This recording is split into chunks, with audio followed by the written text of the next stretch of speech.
Okay, and then there are the, let's see, we don't even see Kevin. Actually, I'm not sure because it sounded like Kevin got stuck in the traffic as well.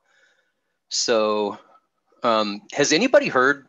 I was assuming that it was construction related, but someone said that they had seen emergency vehicles. Do you guys know anything about any of that? All right.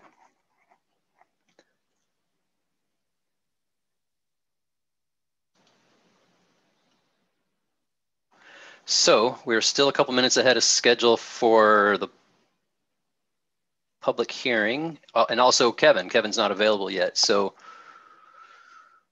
all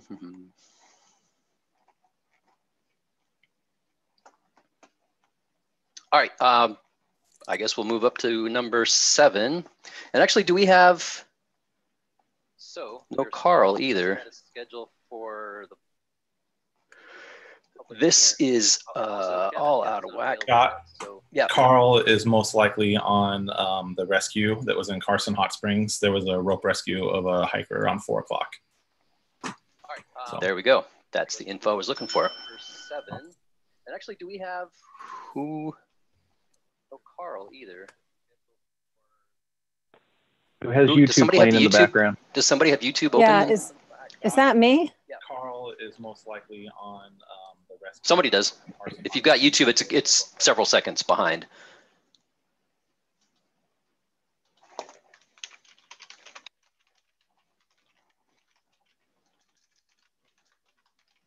Hey, Scott, what about 7A? Can you start there with this COVID-19 update?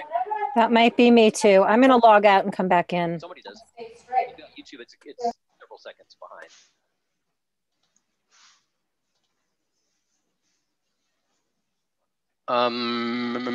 So I don't have much of an update on there, with the exception of the reports that Liana sent out. Last I checked, now I haven't checked in a couple of days, we were down to 0 active cases. The governor has eased up on the restrictions so that now we have parties of 8 instead of 5. And I believe that the restriction on single family or single residence family at the tables too.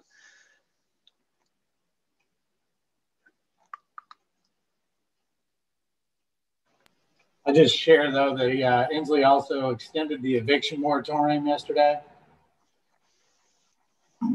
If you have landlords or tenants who are embroiled in the situation, that there is some modifications to the prior moratorium, and they came out yesterday.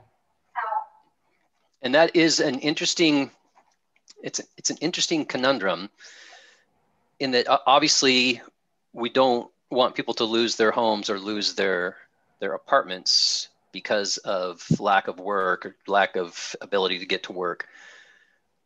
On the other hand, we do have people that are landlords that are depending on that income either as their income or as a way to cover their mortgage. So it's an interesting, it's a sticky situation all the way around, unfortunately. All right, well then if you want to read the CDC issues too, it's 39 pages long and absolutely redundant beyond redundant. So that only applies to states though that don't have a plan in place though.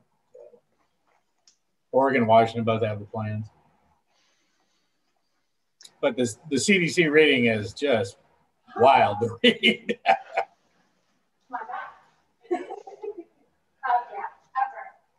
I get a little bit of the lower on that, but that's what okay, someone else not on mute? Oh, wait, well. All right, pressing on. We don't have Carl for the sewer plant update.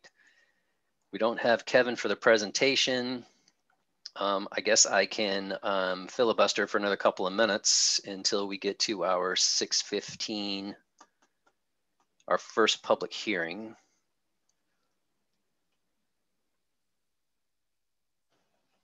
So there was, I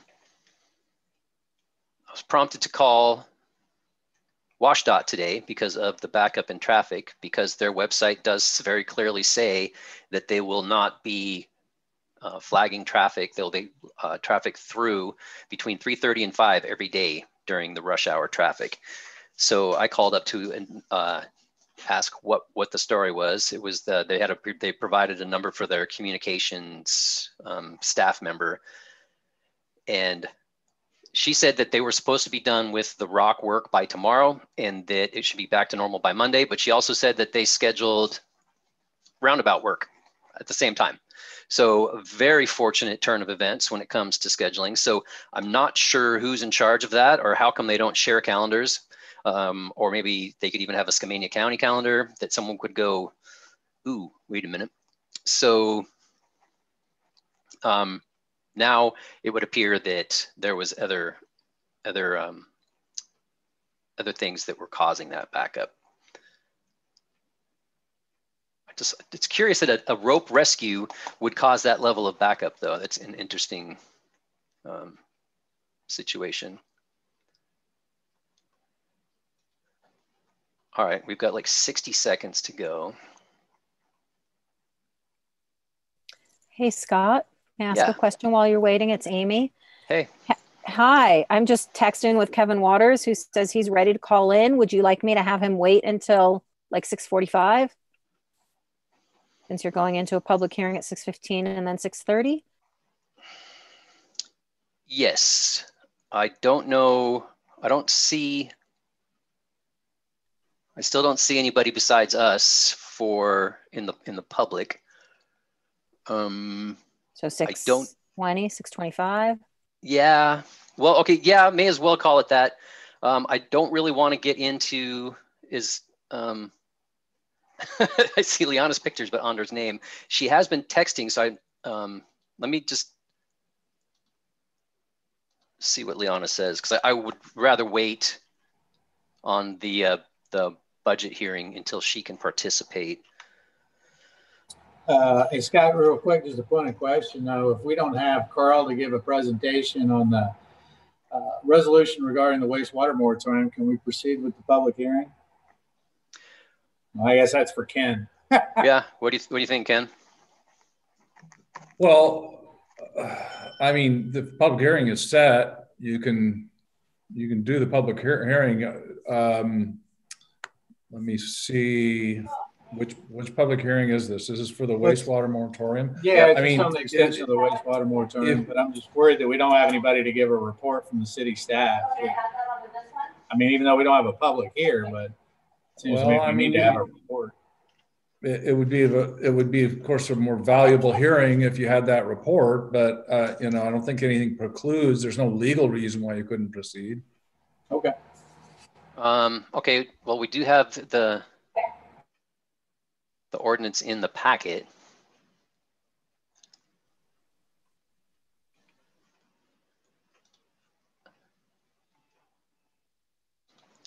Oh, and Anders, if you can hear, Rob is in the waiting room and would like to be let in. I will get him in.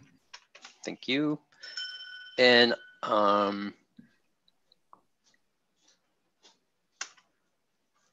okay, Liana says almost home.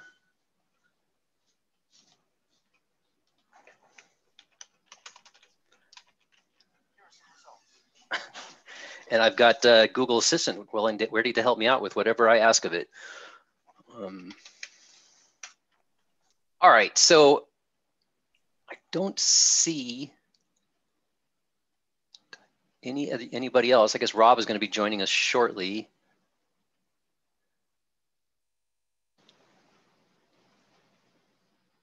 All right, well, let's, if there's nothing holding us back. So this is for, suddenly I find myself needing a fourth screen. I got 4. It's more of a pain in the ass. All right, so this is for. Mary just messaged me, said Carl's trying to get on right now.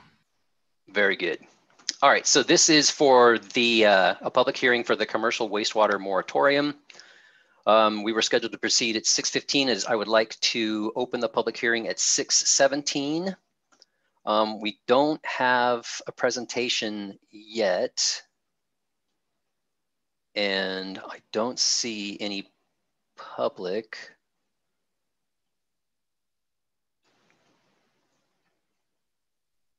So I want to give it a couple of minutes in case someone joins in. Plus, I am absolutely dragging my feet. So we can see what kind of staff attendance we can get on these items.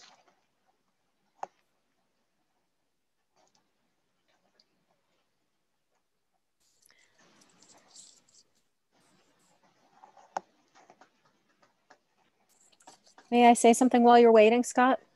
Please do. Even though it's a public hearing? Sure. Well, there's no public yet. You're not stomping on anybody. Okay, but for anybody who's watching live on YouTube or anybody who may watch the recording, just so people understand how a moratorium works, and you can please fill in, but we have a moratorium that is in place because of some violations with DEQ that we are working on resolving by constructing a new wastewater treatment plant. We've made some changes in the meantime, but there is a limit to how much waste our treatment plant can handle. And that's why we have had this moratorium in place for the past 6 months to allow us to kind of figure things out. And all of those things haven't been figured out. Here's Carl, who can speak more eloquently than I can. Well, and then the other part of that is that depending on the level or the magnitude of your violations, that Ecology can proclaim a moratorium or can ban new future connections. The lifting of that moratorium from that agency is a lot harder than it is for us to put a voluntary moratorium, and then when we're ready, we can remove it at just at our discretion, as opposed to waiting for Ecology to decide that we're good to go. So that's why we find ourselves in the position of voting on a moratorium that's not from Ecology. And welcome, Carl. Are you ready to? Do you have anything? I know that the agenda says that it's Liana that's going to be presenting the. May I have 1 second, Scott? Yeah. I had not pressed a button that apparently started the broadcast for the webinar. That happened just 1 minute ago. So just an explanation to the people that are coming in. There's some new people coming in as the attendees that can now participate. So just wanted to explain why they hadn't been able to get in, why they now are able to get in, and catch everybody up to date. On the Zoom portion. On the webinar piece of the Zoom call, because this is our first webinar style, and where we have panelists as actual participants, and then everybody else can be called on and brought in as for public comment, as I believe Liana had set it up. Very good. Mm-hmm. Okay, so I'm watching the participants tab. Oh, wait a minute, there's some attendees. All right, so we do have three people in the gallery. The public hearing has already been opened, or the public comment portion of the public hearing for the commercial wastewater moratorium is open. If any of you in the gallery would like to make a comment, then if you could raise your hand.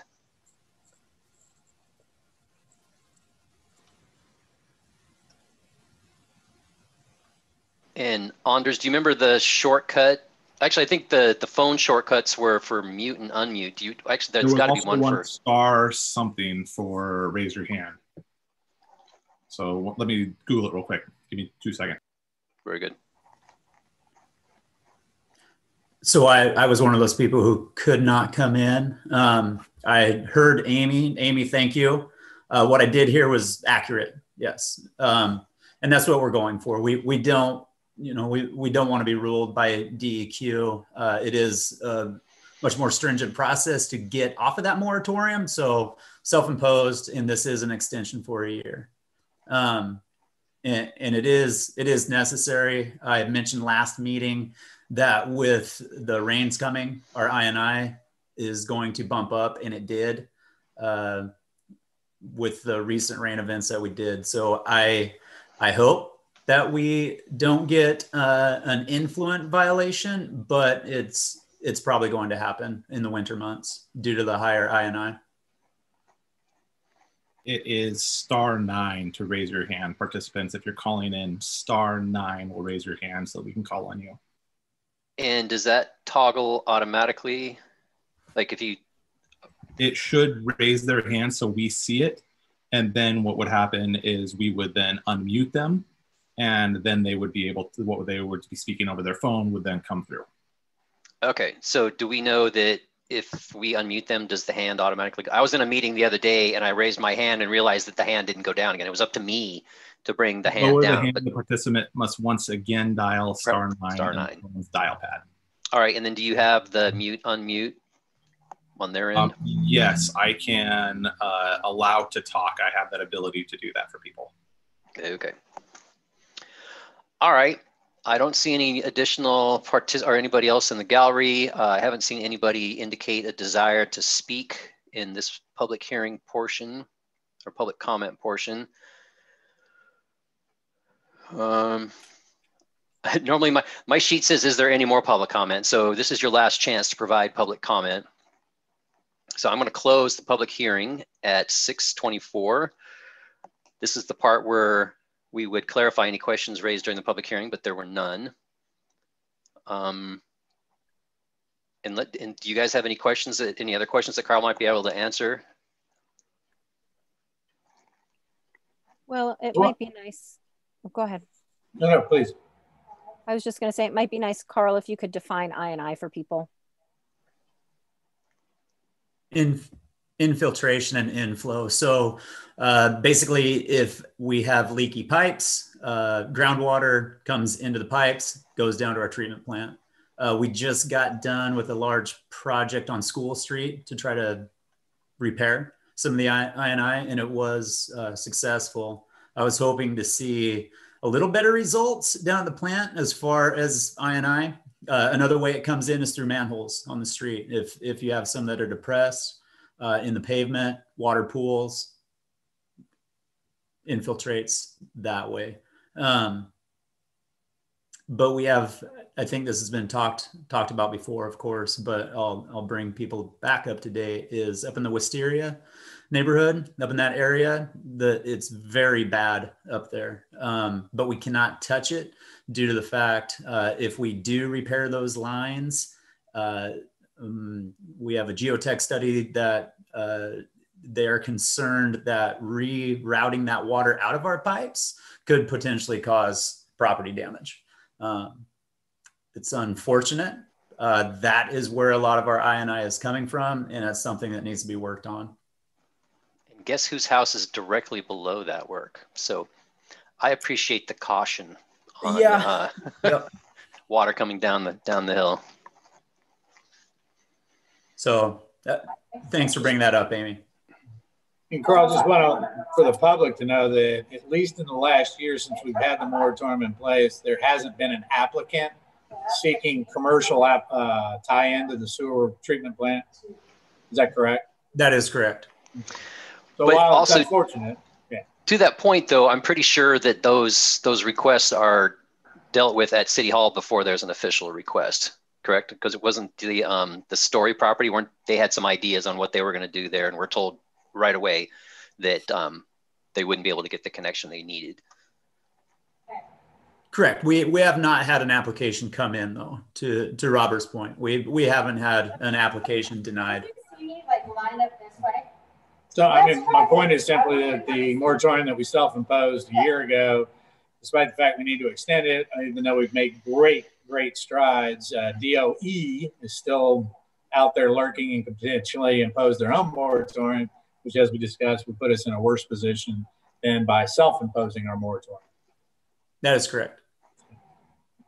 Well, at least we aren't causing any damage to our community at that point. So, Carl, do you know if they could, even if we do self-impose, if they could add their own? Is that a possibility? Do you know that? I believe it to be a possibility, but we're working tightly with them. We have not given them a reason to do so. As Robert said, we've been out of violation, influent violation, and effluent violation for almost a year. So I just got done with my quarterly report to Steve Ogle at Department of Ecology. He gave us a thumbs up, said we're in a lot better position than we were a year ago. Actually said 2 years. So yeah, they could. Sure. Why not? You know, if they started to distrust us or see things going another way. So they absolutely could.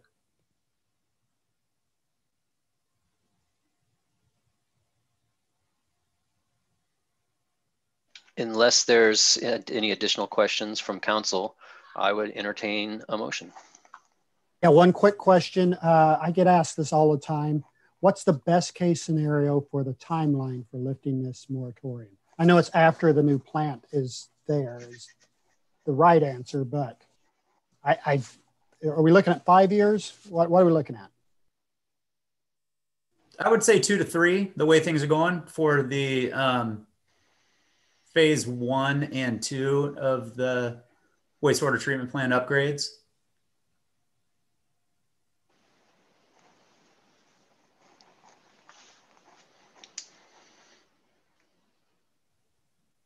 Scott, just before you go to a motion, though, my understanding, though, is if it's an existing commercial connection, that's not influenced or prohibited by our moratorium, right?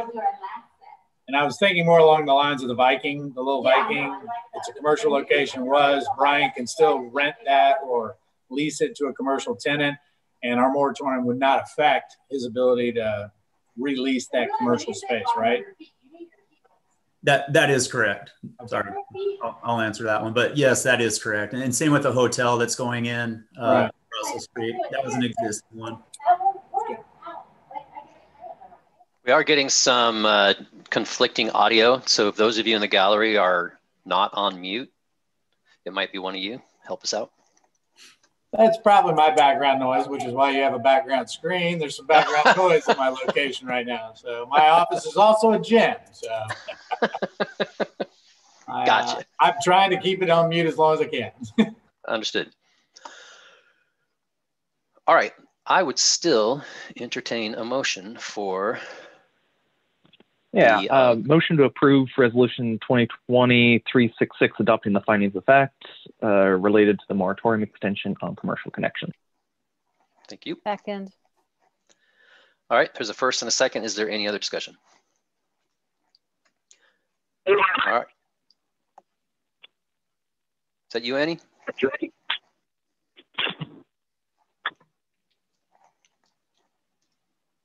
I don't know if that was background noise or not. Annie, did you have a comment for us?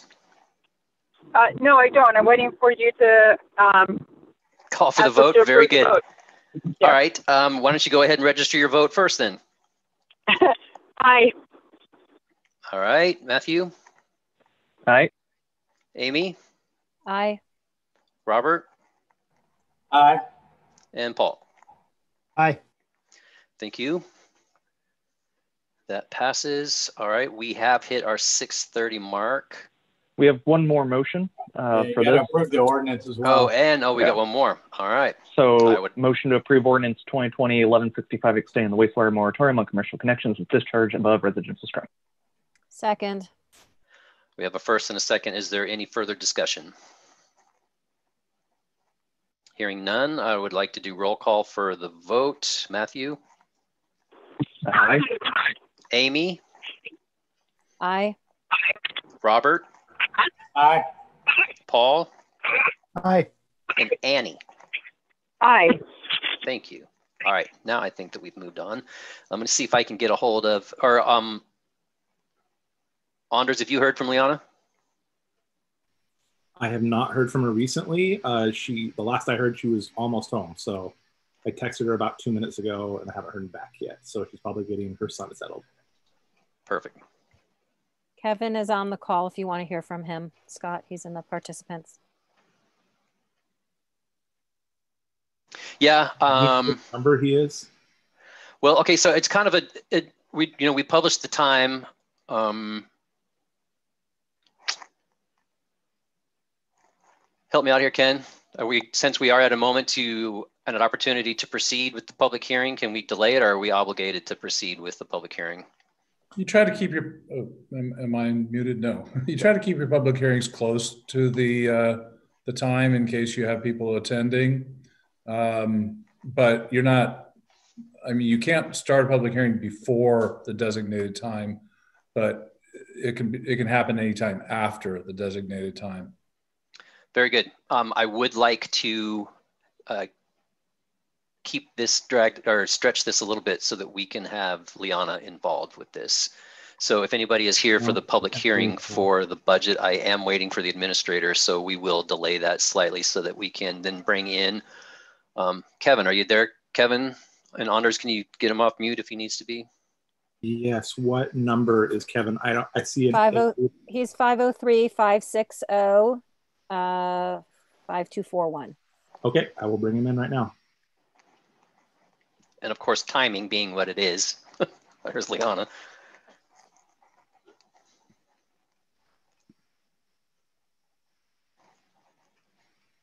Okay,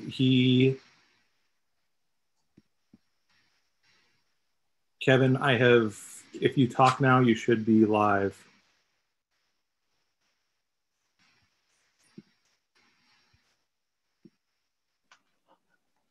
Which one did you say? He was 503, Amy?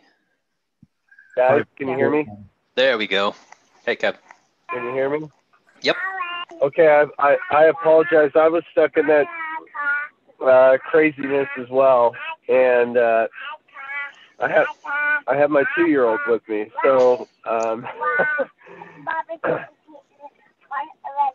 yeah, I'm sorry. Guys, give me just 1 minute to get my 2-year-old out of the truck. I just pulled into the house. I thought I was going to be stuck going the other way for another 45 minutes because of what happened. But basically, it was closed. Traffic was closed for 2 hours between Stevenson and Carson. So hold on just 1 second. All right. So thank you guys for having me here. And can you guys hear me okay? We can. Okay. And I just want to thank for supporting the EDC for the last year. I apologize. We haven't really had a great time that's worked out for myself to come and present to the council. But it's been a very, very eventful year for the EDC, to say the least. So we've been working on, excuse me. We've just been working on, when I started at the EDC, my mission was really about helping businesses and helping the city with any needs that they have, which was, downtown revitalization, working with the Downtown Association, all those kind of things. But quickly in March, we took on a lot of COVID relief. So staff and I worked together a press release last week, and we put it out, and I think the Pioneer picked it up this week about we've basically have worked through close to $1 million worth of grants and loans between the two that have gone to local businesses. So the EDC, I think all you guys know this, but the EDC has a WIF board, that Washington Investment Fund, that is able to lend out money. We have other things that lend out money. We have 2 other loan programs that do loans up to $25,000, and then our Washington Investment Fund does up to $100,000. So those have been utilized pretty good. In fact, we're now seeing, I don't want to say post-COVID because we're still in COVID, but we're seeing a lot of looking towards the future relief. And I actually got off a state commerce call today about the state considering lending programs to their EDCs to help businesses either maintain throughout COVID or continue. But they even admitted that something like that wouldn't happen until the first of the year. And then another thing, which I know Mayor Anderson has been on, we've been working really good with the Stevenson Downtown Association and the Chamber. And then we've also been working with the school foundation. So we were able to secure $20,000 a piece to each one of those entities. And I'm really proud of that because those are just, getting $20,000 extra dollars to the school in the name of COVID has been great for helping them set up internet cafes, getting the support they need for supplies for students. And then with the Downtown Association, we've been working towards getting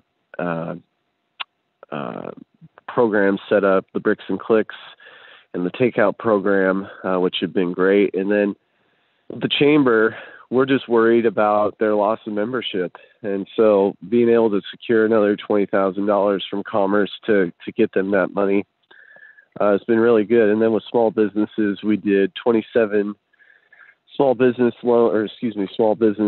got 27 grants. 27 small businesses got small business grants on average of about $10,000 a piece.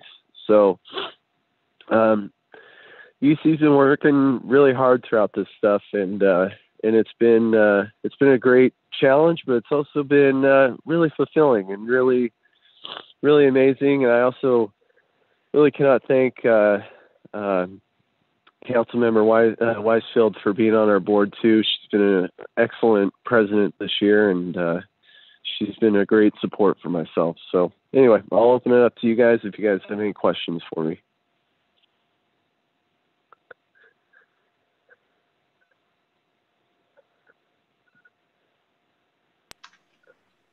Anyone? Amy?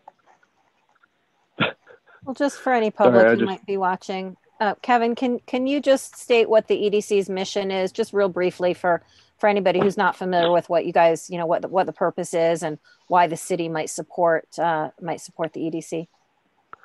Sure. So, a couple things. I thought, I'll be honest with you guys, I thought when I took this job that EDC was all about loans. That is a small fraction.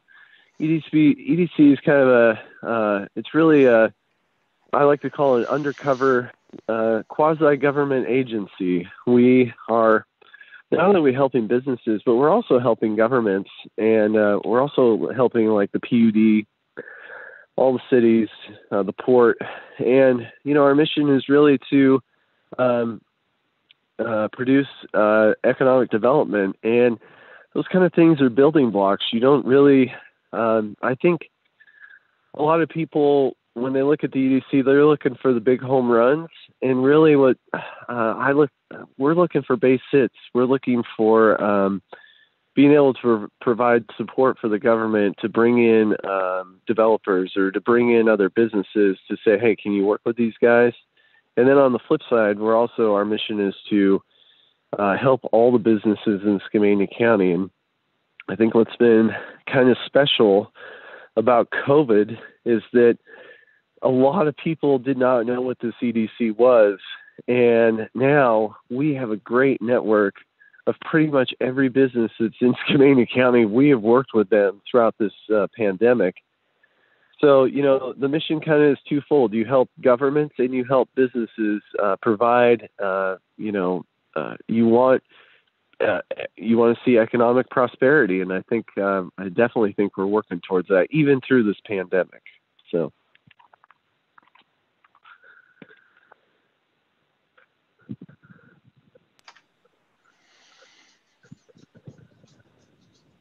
Anybody else have anything for Kevin?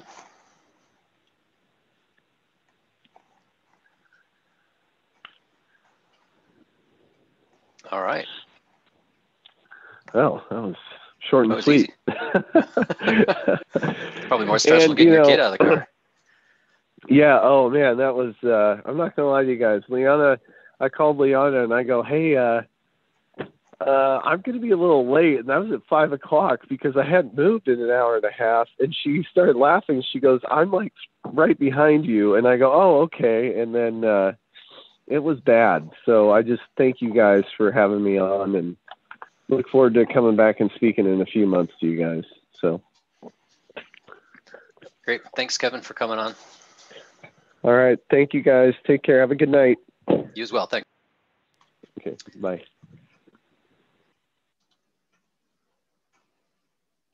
Okay. Moving on to our second public hearing. This will be for the proposed 2021 budget. I'd like to open up the public hearing at 6:43. And Liana, are you prepared to give your presentation? Without having two screens, yes, I'll do the best that I can.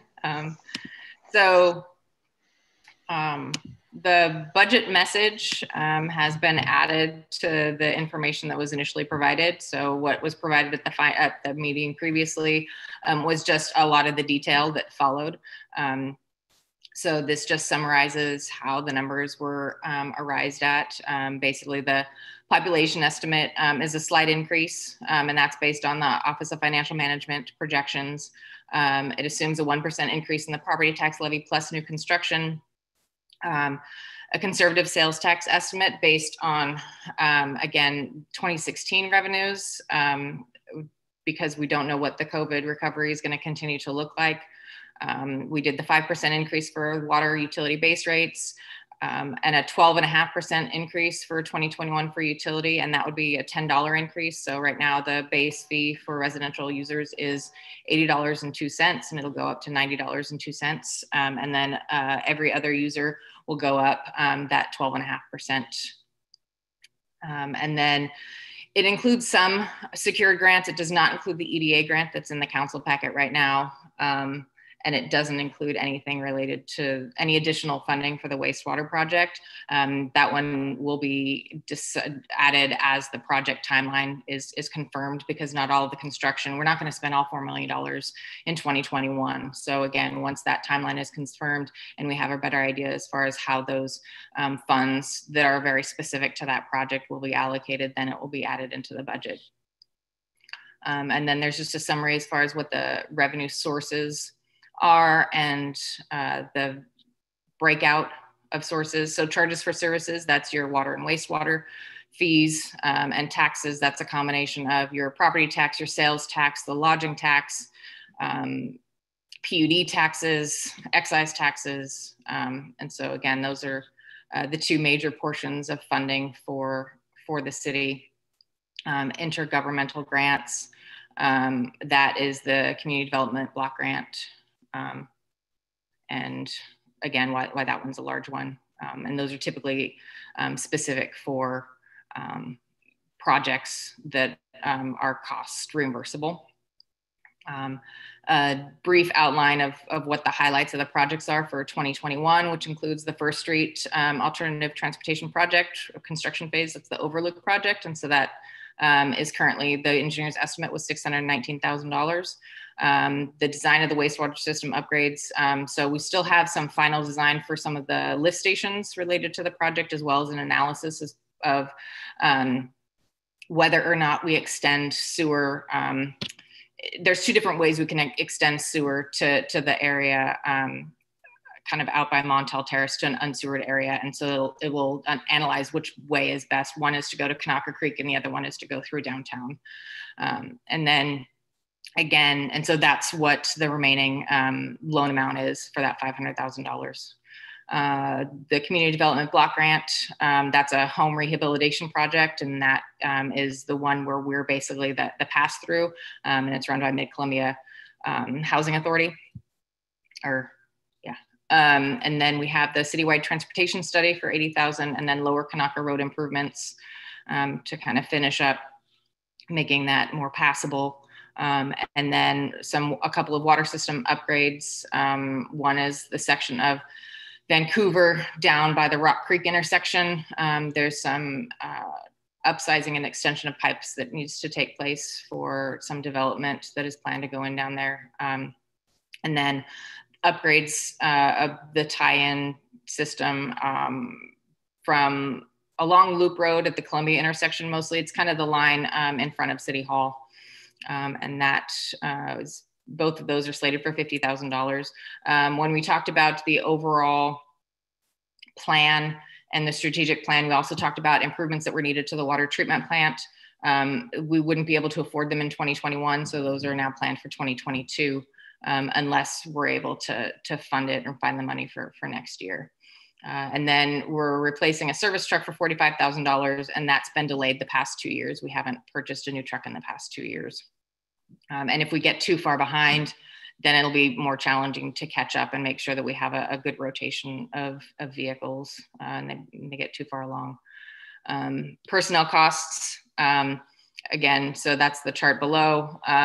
That's 34% of the budget. And so staff salaries are based on a COLA of 0.8%, and it's only equates to about $7,000 citywide for that COLA increase.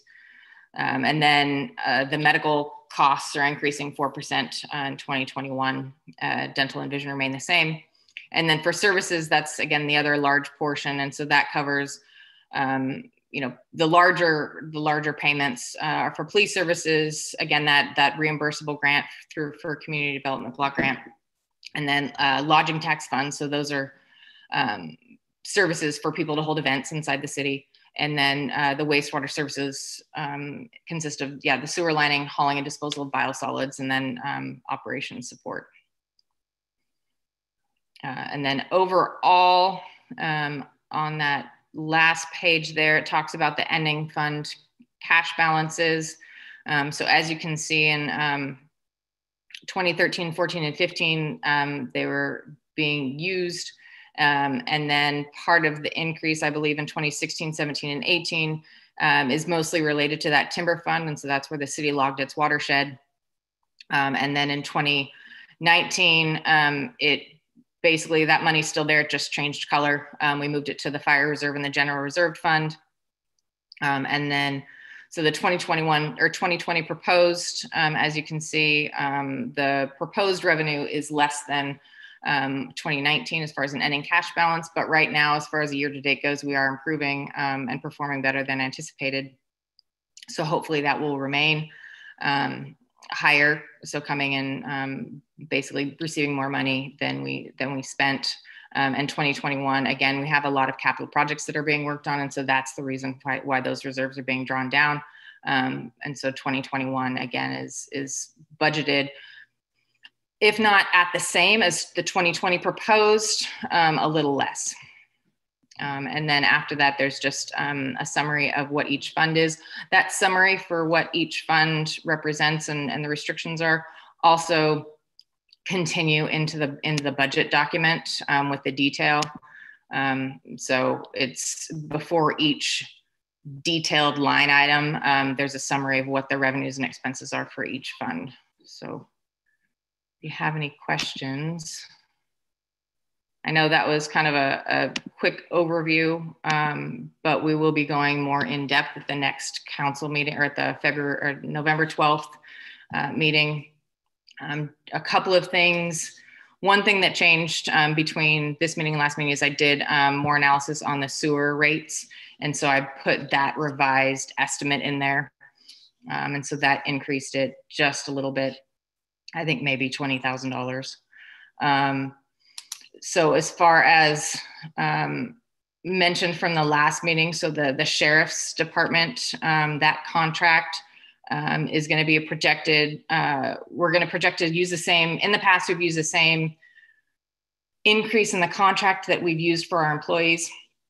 And in talking with the sheriff, he's fine with continuing that. And so that would be a 0.8 increase. And so that would be an increase of a little over $1,000.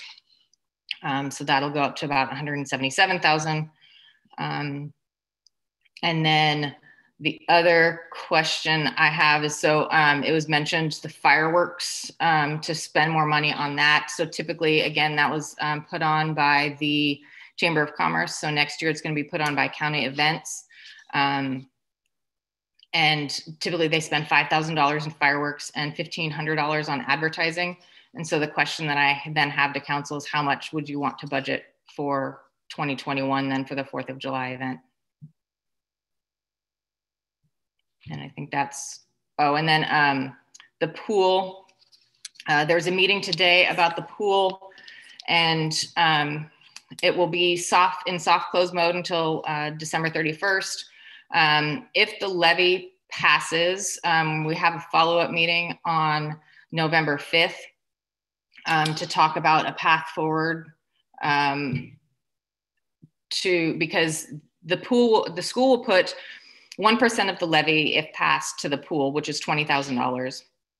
And but they will only put that in if there is community support and community agreement and MOUs with other agencies within the city. And so, or just within the community. And so on the call, there was the port was on the call, as well as the volunteer group was in on the call.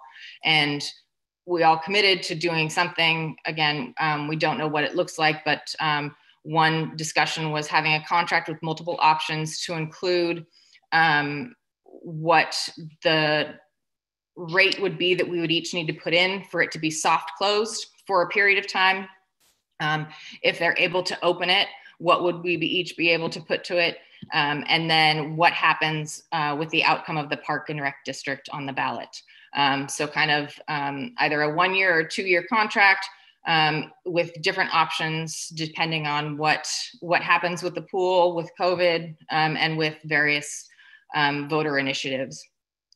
So that will be, again, discussed on November 5th. Right now, we don't know what it looks like. In the past, and the budget has been $40,000, but by the November 12th meeting, I should know what it looks like. But one question that I have is to council is, if it remains in a soft close, what would council be willing to put to the pool to keep it in a state that would be able to reopen pending the outcome of the Park District? So when would the park, so let's say the Park District passes, when does that kick in? So they would start collecting taxes in 2022, but that means that, but they wouldn't get their first payment really until April. So that's why I was saying, if we do a 2 year contract with 1 year talking about the school district running it with a soft close and operational, and then the second year would be the Park District running it, which would look very similar, I would think, because they don't have the capital to begin operations just yet. That won't take place until they start collecting and receiving the taxes that are collected. So so the initial plan was that if the Park Rec failed, they would close. Is that being backtracked now, or? No. As far as you know. Okay. That's not being backtracked as far as I know. Okay. The school is trying to get out of the pool business.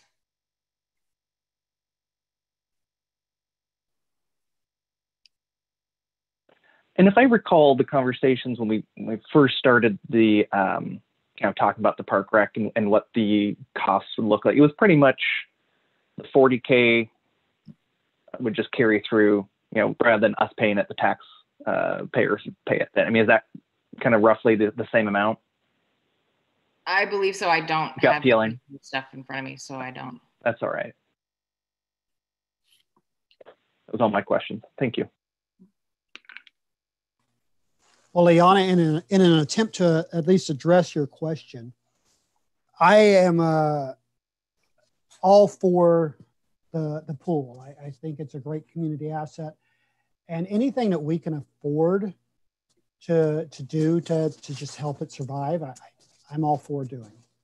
And just to give you a concept of what costs we're talking about, it would be, they say $300 to $3,600 to a month to keep it in a soft close. And that kind of goes along with, I think Karen was saying it costs about, $30,000 roughly a year to keep it in soft close. And the soft close just means the pool is still full, because as soon as they take the water out, you ruin the liner and the pool is of no use.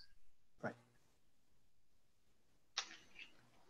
So let me make sure that I've got this, that I understand this right, because Karen was, unless the new superintendent has changed, they said that if they close the pool, like close, that would be for good. So is this just a stopgap until they can figure out if they've got money coming in for the Parks District, or if the Park District fails, they still would like to keep it soft closed until they can come up with a plan B?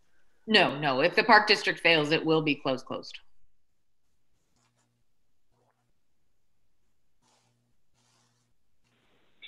Well, to me, if the park district does pass, and again, kind of those costs were going to be just passing through from a different angle there. But if it passes, I'm okay spending the money to support it. If that's what the public's wanting, then that seems fair. It's going to continue as much as they're needing in that sense, up to what we've been spending now. So it won't be able to be on the ballot until next year, I think February or April. And so the question is I thought it was supposed to be on this one. What happened? Boundary Review Board. I got notice on October 6th that it cleared the boundary. It passed the time period. But so the question is but the school district needs an answer and a commitment from the partners with that uncertainty. And so I guess that's the question that I have to council is the willingness to support a closed pool that could be reopened. Because right now in the past, all of the expectation has been that you're supporting an open and active pool. And just out of curiosity, if they do that February, kind of special ballot, are we covering that cost? Are they covering the cost? So the ballot I feel like measure, we've been covering the cost before. It's a ballot measure that the county and the city are running. I can talk with the county to see about the cost for those. But if it's a joint one, I believe we split the costs on that. Yeah, I'd like to see the school pitch in on that then. Yeah.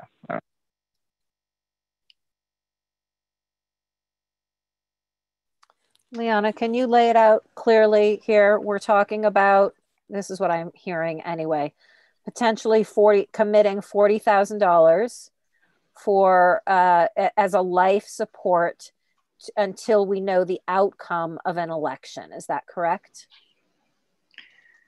That's what you've done in the past. I don't know how much they're going to need. Because in the past, the school has put forward $30,000 to $40,000 instead of $20,000, and I don't know what it was last year. Although this year we are still giving the $40,000, even though it's been in soft close for quite some time. So that should cover their costs for this year. The $40,000 I would see as a fully operational pool. I would want to put in less money if the pool is closed because it costs less. So you're asking what our maximum support level would be for the next year to put into the budget? Yes, for those three options. So if it's closed, a monthly amount that you would be willing to put in. And if it's operational, a rough monthly amount that you'd be willing to put in. To me, if it's operational and the special ballot passes, I'd be fine continuing the 40. And what did you say that the total cost would be as a soft close annually? I'll probably say about $40,000, somewhere in there. So if we threw in 20, is that kind of what you're thinking? Maybe. Mm-hmm. So 40 if it's open, 20 if it's soft closed. That would work. Yeah, I think that sounds reasonable to me. Who are the other partners, Liana? At this point in time, it's the Stevenson Pool Association, which is a volunteer nonprofit group, and the port. No one from the county was in on the call, but they didn't necessarily ask for availability for the call. So I was going to reach out to some of the commissioners to see if they could have a representative on there as well next time. And I'm sure the school district is doing the same.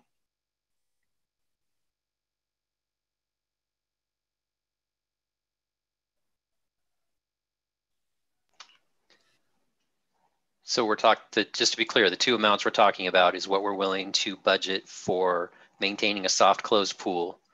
And if the park district passes, what we'd be willing to budget to continue the support of an opened pool. Right. So, and I would budget more or less the best case scenario. So if $40,000 an open run pool for the entire year, then I will put that in the next budget if that's what council consensus is. And so then I'll present that at the November 12th.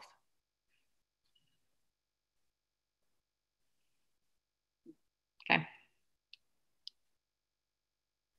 Did you want to discuss the fireworks more?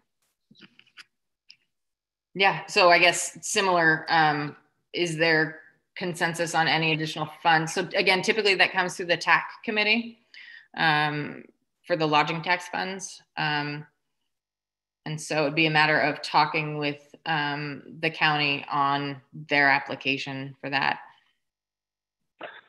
So when that was initially suggested as, as a point of conversation, the idea being we throw more money, we the city throw more money into the big show in exchange for putting a citywide ban on the fireworks for individuals. So kind of helping make up for that, but that was kind of what started the conversation, again, kind of based off of past emails by residents concerned with fire safety.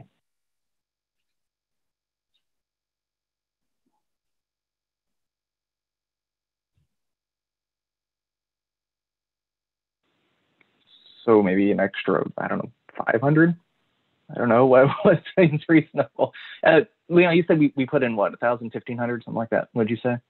6,500. 1,500 is for advertising, and 5,000 is for the fireworks. That was it. 5,000 is what the county spends, or what they get from the fund, from us.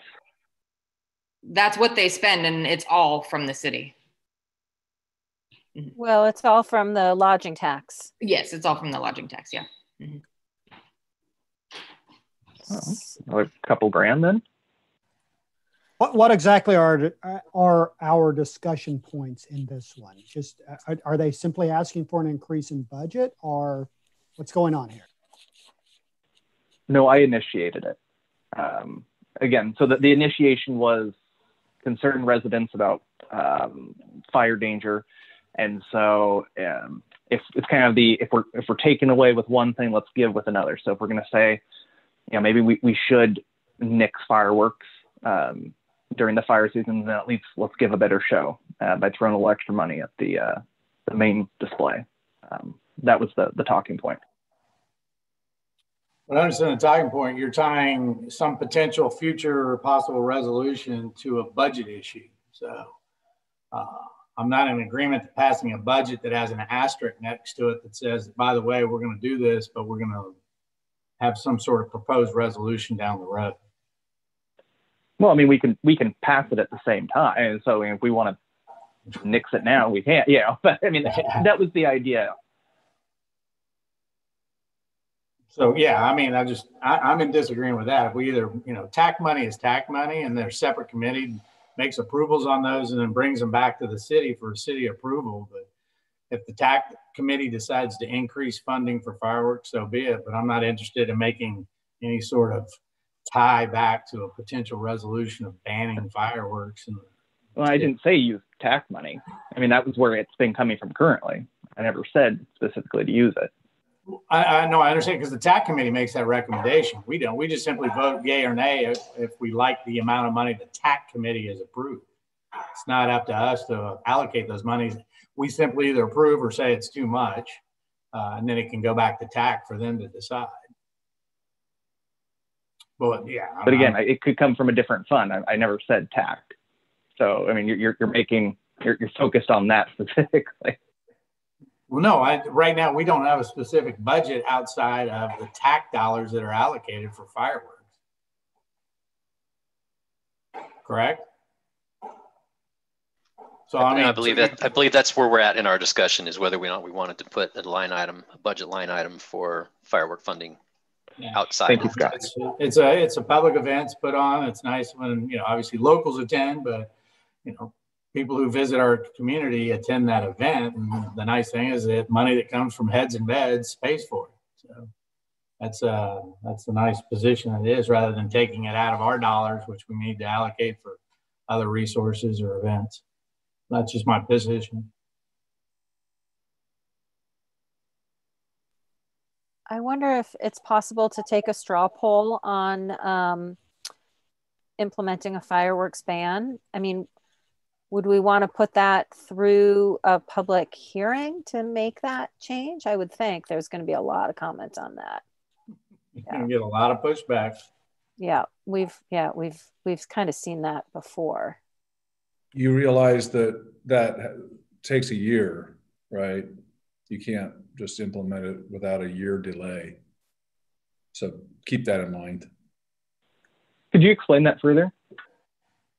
Yeah, there's an RCW that says that a local jurisdiction can't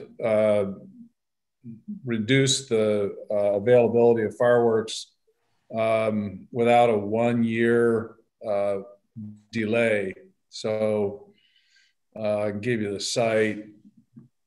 I mean, that's fine. I just didn't realize it was specific to fireworks. So. It is Which specific to fireworks. Good to be aware.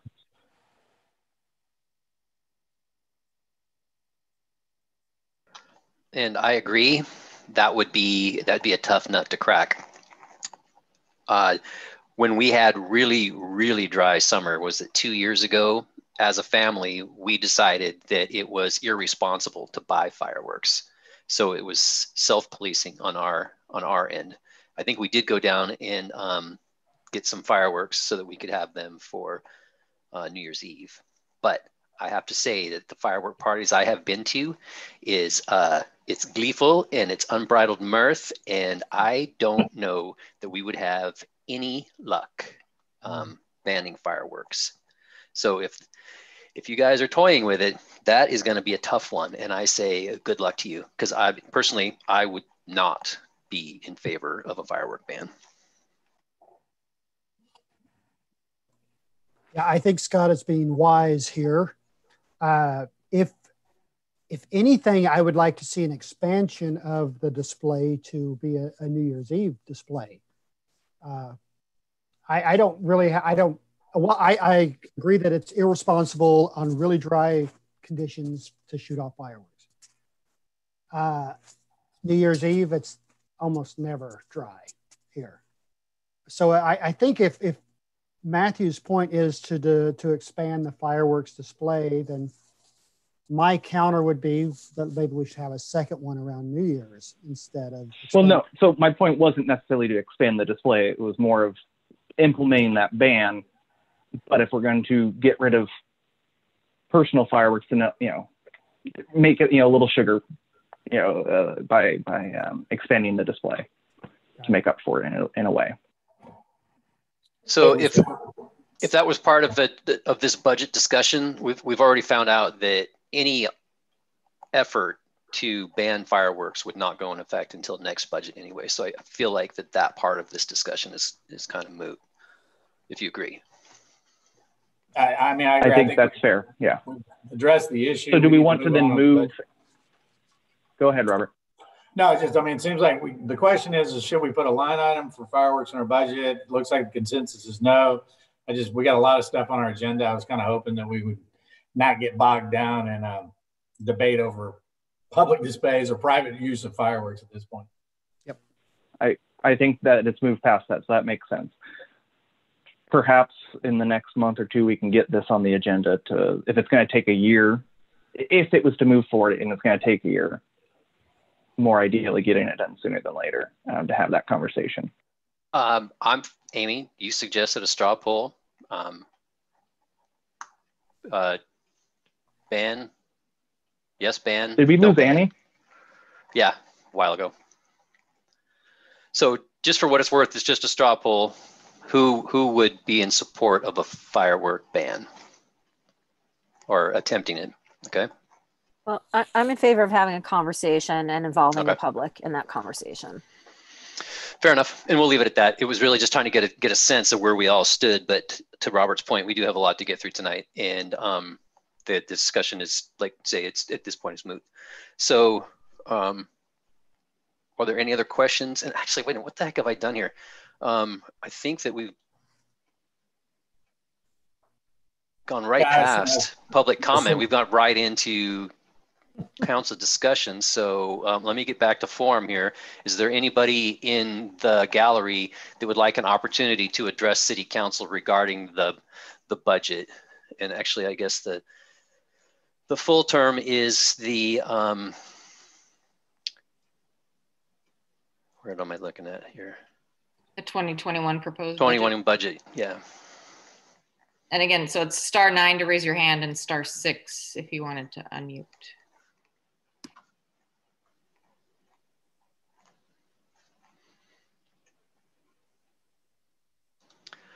Okay, yeah, we jumped right ahead. So I do see a hand, or I did. Did you, or were they unmuted and that's why the hand went down? I don't know, the hand went down. It's just about the budget. Yeah, okay, there we go. If you'd like to let Ann in, please. Yep, and you're allowed to talk.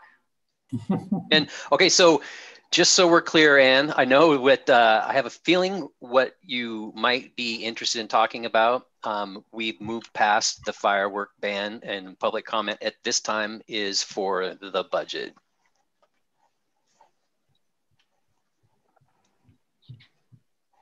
Ann, are you on mute on your end?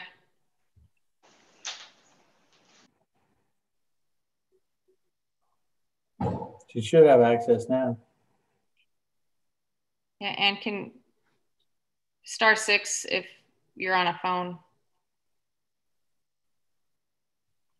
*6, isn't that how you call back in the old days and find out who was calling you?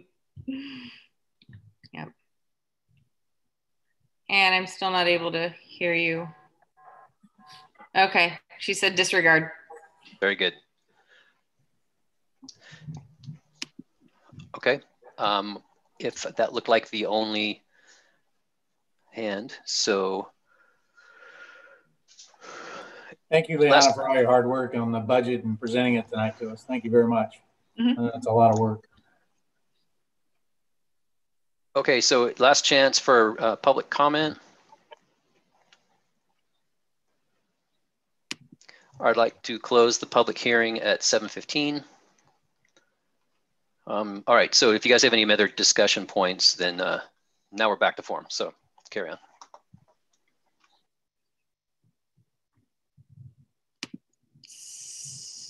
So let's see. I mean, that was it for the budget. No, nothing else. Aren't we up to 8A now? Let's see. You did the COVID update and the sewer plan update? Sure, it was short and sweet.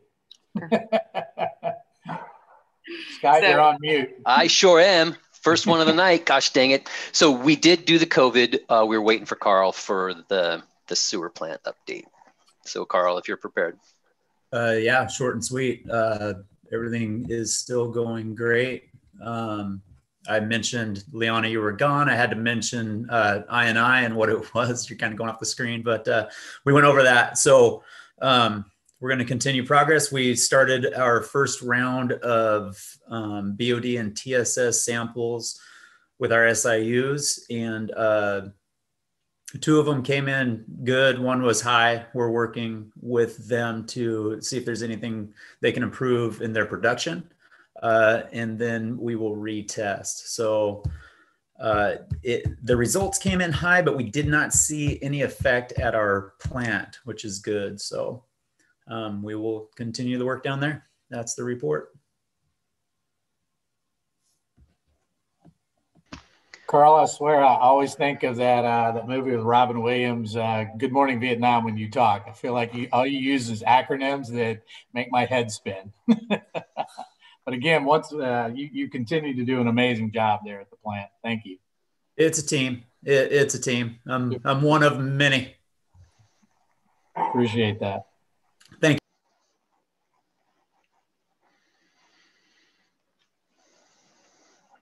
Okay, so I think we're back back on track. So it looks like the second reading of the unmanned aircraft resolution. Ordinance.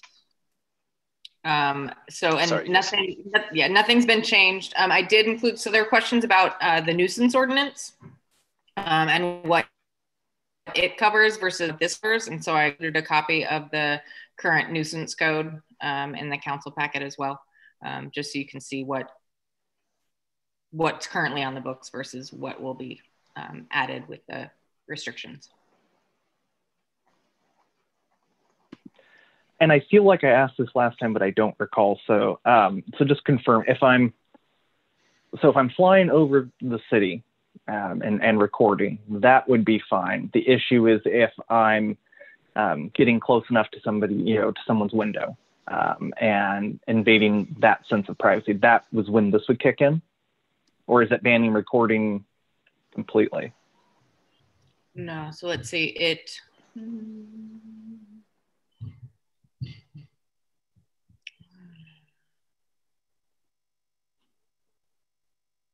Yeah, so it talks about just reasonable expectation of privacy.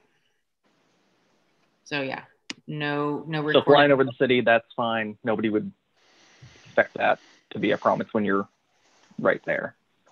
Right. As long as it's recording, I guess, in public areas, or you're high enough to where you can't discern what's going on, and privacy can still be maintained. Yeah, hey Matt, we actually in a lot of lawsuits now we use the drone situation when we are the flyover. So what the tendency is to go to neighbors, inform them that we're doing it, make sure that nobody has they're not out in a swimming pool in the backyard, in a compromising position. But we do have to make them knock and inform as we move forward in using it. But you can still use it. You just got to make sure you're not violating somebody's privacy, is the way I read the statute or the ordinance. And it does talk about the ability for law enforcement to continue to use it for those purposes as well. I guess the purposes I use it for. So I guess it's kind of the whatever a helicopter can see, that's considered fine, or not. There's a little hedge bob there. Well, I just wonder where the helicopter. I mean, obviously, if they, it's the sheriff's department, how low they're going to fly. I'm not sure, but hey, these cameras can go. They're pretty good these days. Yeah, if the Goodyear blimp can see the condensation on a football next to the condensation on the grass, the elevation above the ground is there is no expectation of privacy with those type of cameras. Yeah. So I guess that was kind of where I'm trying to get at is where are we drawing the line? Where is it? Where is it considered okay to record? I think, I guess, Matt, what I'm looking at is that anybody could come up to the person or say, hey, what you're doing right now is invading my privacy. But simply, if you go out and operate one, I mean, my kids used to have them, fly them around. I know there's some kids up in the Angel Heights neighborhood that fly them around. The question is while operating that, are they invading your privacy? Obviously, if they take a video of something and then upload it to YouTube, then whoever got photographed or filmed in that, then at least can go to our statute and say, hey, not only do I have a civil issue, I've got a criminal issue or potential criminal issue that can be raised. So I think the idea is to give a little bit of teeth to our public so they can use the statute. Hopefully I'm answering what I think is your question. Yeah, I guess it's with. I mean, if it's going to be so subjective, then I have a concern with this. Because we have the news. So just by buzzing around somebody's yard, that's annoying. They have a nuisance avenue for that. To just put a straight up ban on recording, define that sense of reasonable privacy. To Scott's point, if the height doesn't make a difference because the camera quality, can get in. Then so that's just a concern of mine is too much restriction on that without being able to better define it. And I fully expect my backyard to be private. I don't expect a drone to be flying over my backyard or to be hovering in the window, taking recordings of me in either my backyard or on my deck or in my hot tub or in my house. And that's what I see this ordinance as protecting. And I think that's and that makes sense. So that was kind of what I was using that helicopter example for. Of a helicopter can fly over your yard, and they could be filming. I mean, that you wouldn't consider that an invasion of your privacy then, right? Well, it depends on whose helicopter we're talking about. Well, and I think to extend the analogy, you know, Robert kind of alluded to it. If there's a helicopter hovering over your backyard, we've got a problem. That's a bad day. If they're up high in the sky, flying by, and they might have a camera that might be able to look, that might be looking into your backyard, what are we talking about? And here's the other part: is depending on how close that drone is to your home. We have some friends in North Bonneville that because he can see with the camera that's on his drone where he's going with it, he can get pictures of the dam. So how are you going to even tell who it is that is the menace? So unless you can see that drone come out of your backyard and go into somebody else's backyard, I think that what we're really trying to accomplish here is that we have something to lean on. If you have something solid to tell the sheriff about someone that you feel is been infringing on your rights and is being a nuisance in recording and violating your privacy. Yeah, and there's that, you know, we get too far into the weeds. You're just raising the whole Fourth Amendment issues, reasonable right to expectations of privacy, which all exist either in the Washington or the U.S. Constitution. I mean, the problem is if you're driving down the street and the drone's watching you drive down the street, you typically don't have that reasonable expectation of privacy. But that's we're getting way into constitutional law for what I think this statute is good for our city, because it gives them that opportunity to go to something and say, hey, it's not just a civil nuisance, it's a little more than that. And then they can, whatever system takes over to adjudicate that issue. And keep in mind, everyone, that this can be adjusted in the future. If there are some loopholes in this, they can be filled later. It's a good first start. And that I appreciate. I like the idea of get something down and then kind of adjust it as needed. My concern is that without better definitions, this is almost overreaching rather than starting small and building as we need to. I understand what we're trying to do. I just had that reservation. Paul, I'm offended you'd think there'd be a loophole in any legal document.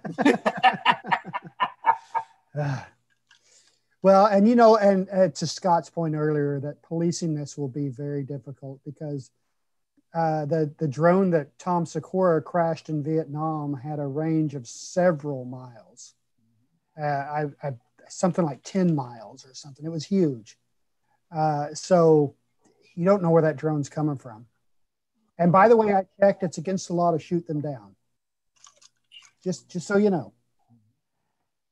So I'd make a motion to approve ordinance 2020-1162, regulating the use of unmanned aircraft. And I'll second. You have a first and a second. Is there any further discussion? All right, we will do roll call for the vote. Aye or nay? Matthew? Nay. Amy? Aye. Robert? Aye. Paul? Aye. And still no Annie. All right. That is approved. Scott, I don't know if you got the email I sent earlier. Annie might not be able to make it because she She was on briefly with an okay connection, and she was able to vote a couple of times. Yeah, a couple of times, but I think that she dropped off before you came on. So yeah, I'd let everyone know that she probably wasn't. Well, she was going to do her best to attend. Okay.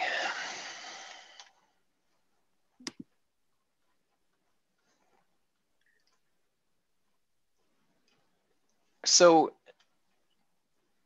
just these delays, I apologize for the delays, but I like to have the agenda open on one side and then I have the packet open on another screen, but the hyperlinks, I've got to go all the way back up to the top. So I've got to get back to where we started so that I can come down now to Resolution 2020-367. So hyperlink at the very upper right, that you can go top of page. Okay. Yeah. So, Rob. Rob, you are allowed to talk, and so you should. There you go. He turned his mic on. All right, can you hear me? Can you hear me? Yes, we can, Rob. Go ahead. Okay, let me see. I got some video if you want to see me. Maybe. All right, so this packet that you guys have for this resolution really came to me as a standard operating procedure. The brief background is the county has a emergency services council. It's basically a chief's meeting. We meet every other month. And part of our goal there is to try to do some standardizations of standard operating guidelines and such. So last year, we as a group secured some equipment through a pass-through FEMA funding for Homeland Security, and we purchased some hazmat response tools that are going to be strategically placed throughout the county. So that's where this, I guess what they're calling it, a policy comes in place. It just gets all of the players on board with enhanced response training and such. Had Liana look it over. It does, the signature page wants a resolution. Typically, this type of standard operating procedure, the fire chief just signs or agrees, but evidently there's some wording in the document that Ken felt it needed to go in front of City Council. So that's what we're doing tonight. That's kind of what the game plan is for this resolution tonight. Ken, can you fill in some blanks for us? Just that it's a policy that would in RCW 35A.11.020 it talks about that the legislative body has the authority to regulate employment conditions, and this one I read this as having some effect on the employment conditions. So that's why I thought it should go to council. Yeah, and I think that language is in there because of Skamania County EMS is a partner in it, and they have a labor union that they have to deal with. So I'm sure that that's why that language got put in there. So that kind of elevates it above what I would sign. Usually I don't sign stuff that has like monetary contract stuff, but that little line in reference to the RCW kind of puts us over the edge into a new territory. I don't really like taking up the council's time with, basically a 95% standard operating guideline procedure, but that little RCW reference puts it over into a policy, so that's kind of where we're at.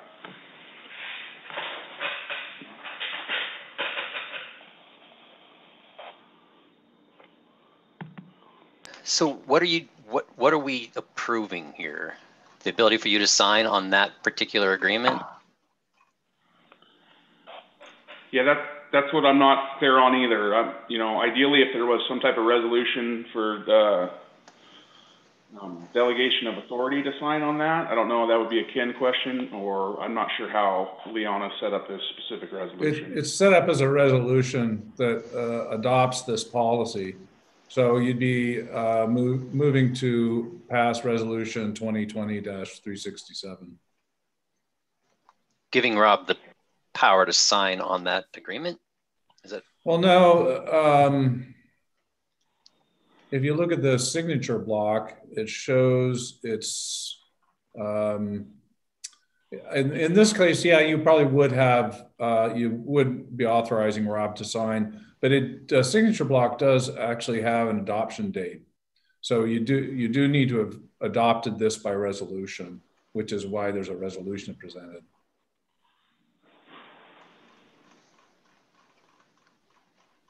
It could be signed by the mayor. I mean, you know, if the council wants, normally a policy would be signed by the mayor, but if you want to have Rob sign, just authorize Rob to sign. It's part of the motion.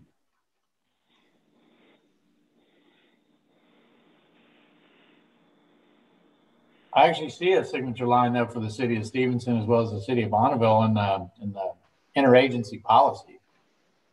So it looks like, I mean, the mayor would need to sign on behalf of the city, and then Rob's going to be signing on behalf of our fire district. It's got 5 Well, fire that's true. plus the hospital district. I didn't notice that they have 2 signature lines that would pertain to the city. Yeah, they're just at the bottom, it looks like, of the signature page. I was just looking at the one signature block that has an adoption date and a signature from the city. Right. So you're not taking action. Well, is Rob, is our fire district 1? No, we have a. No, it's not. Stevenson.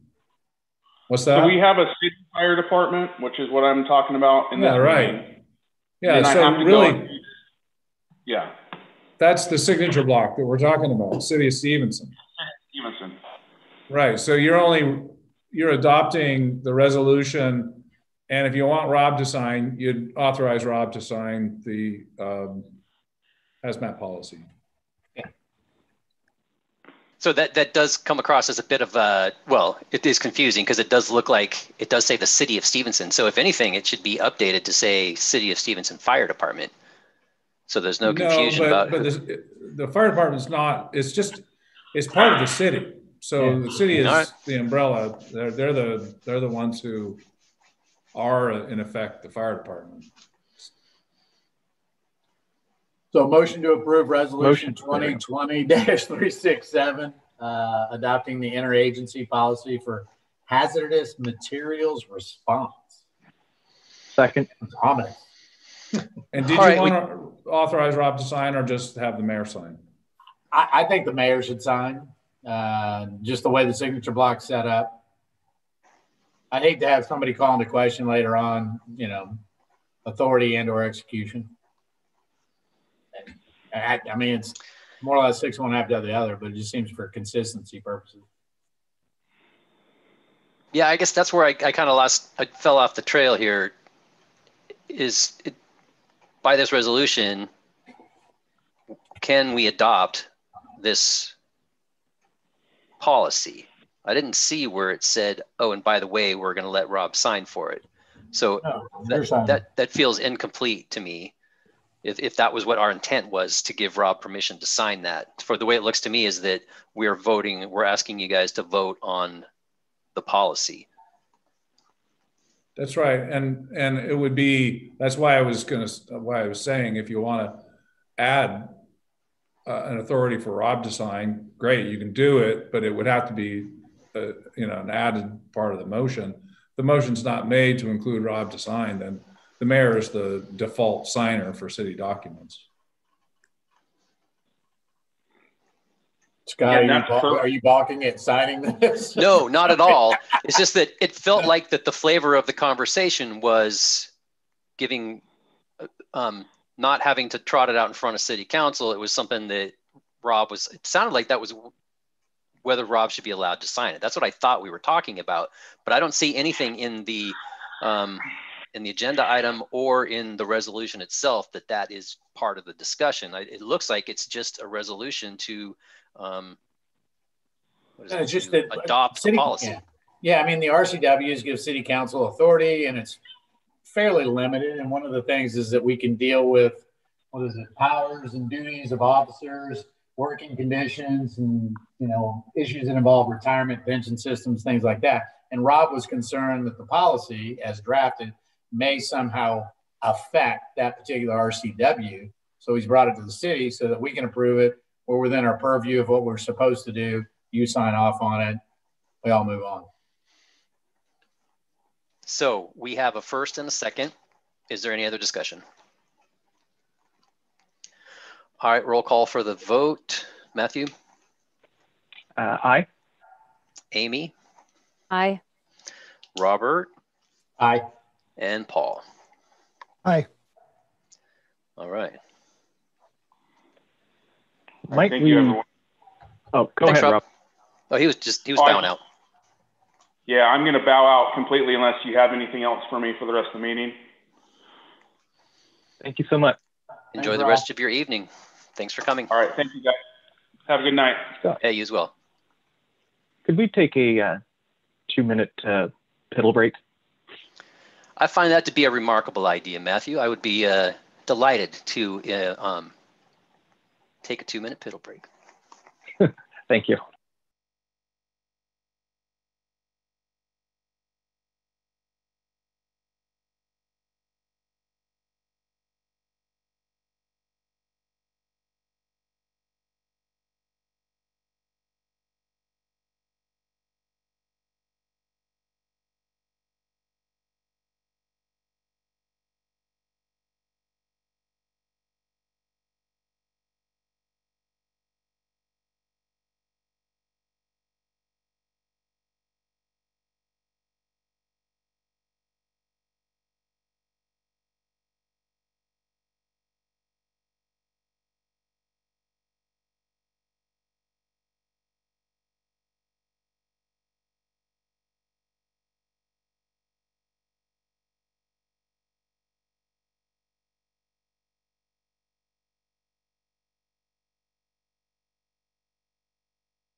Oh, I feel so much better.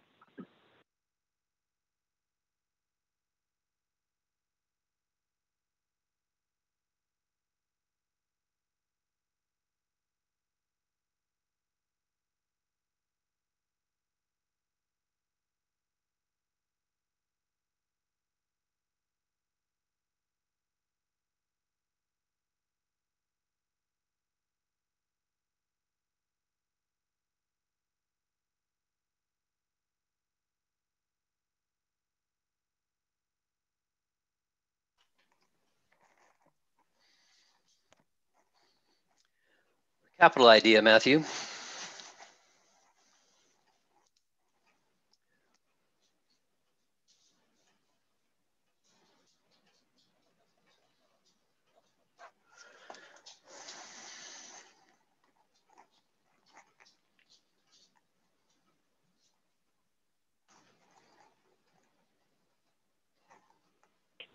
Leon, you need to ration that water. We're not taking another one. No, I just filled it up. We're good. I rationed it when I was stuck in traffic.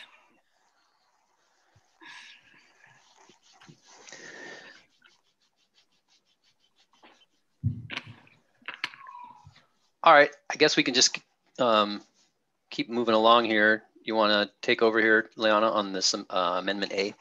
Yeah, so at the last council meeting, I mentioned that we received an amendment that day for our CARES Act contract, and it gives us an additional... Questions, comments?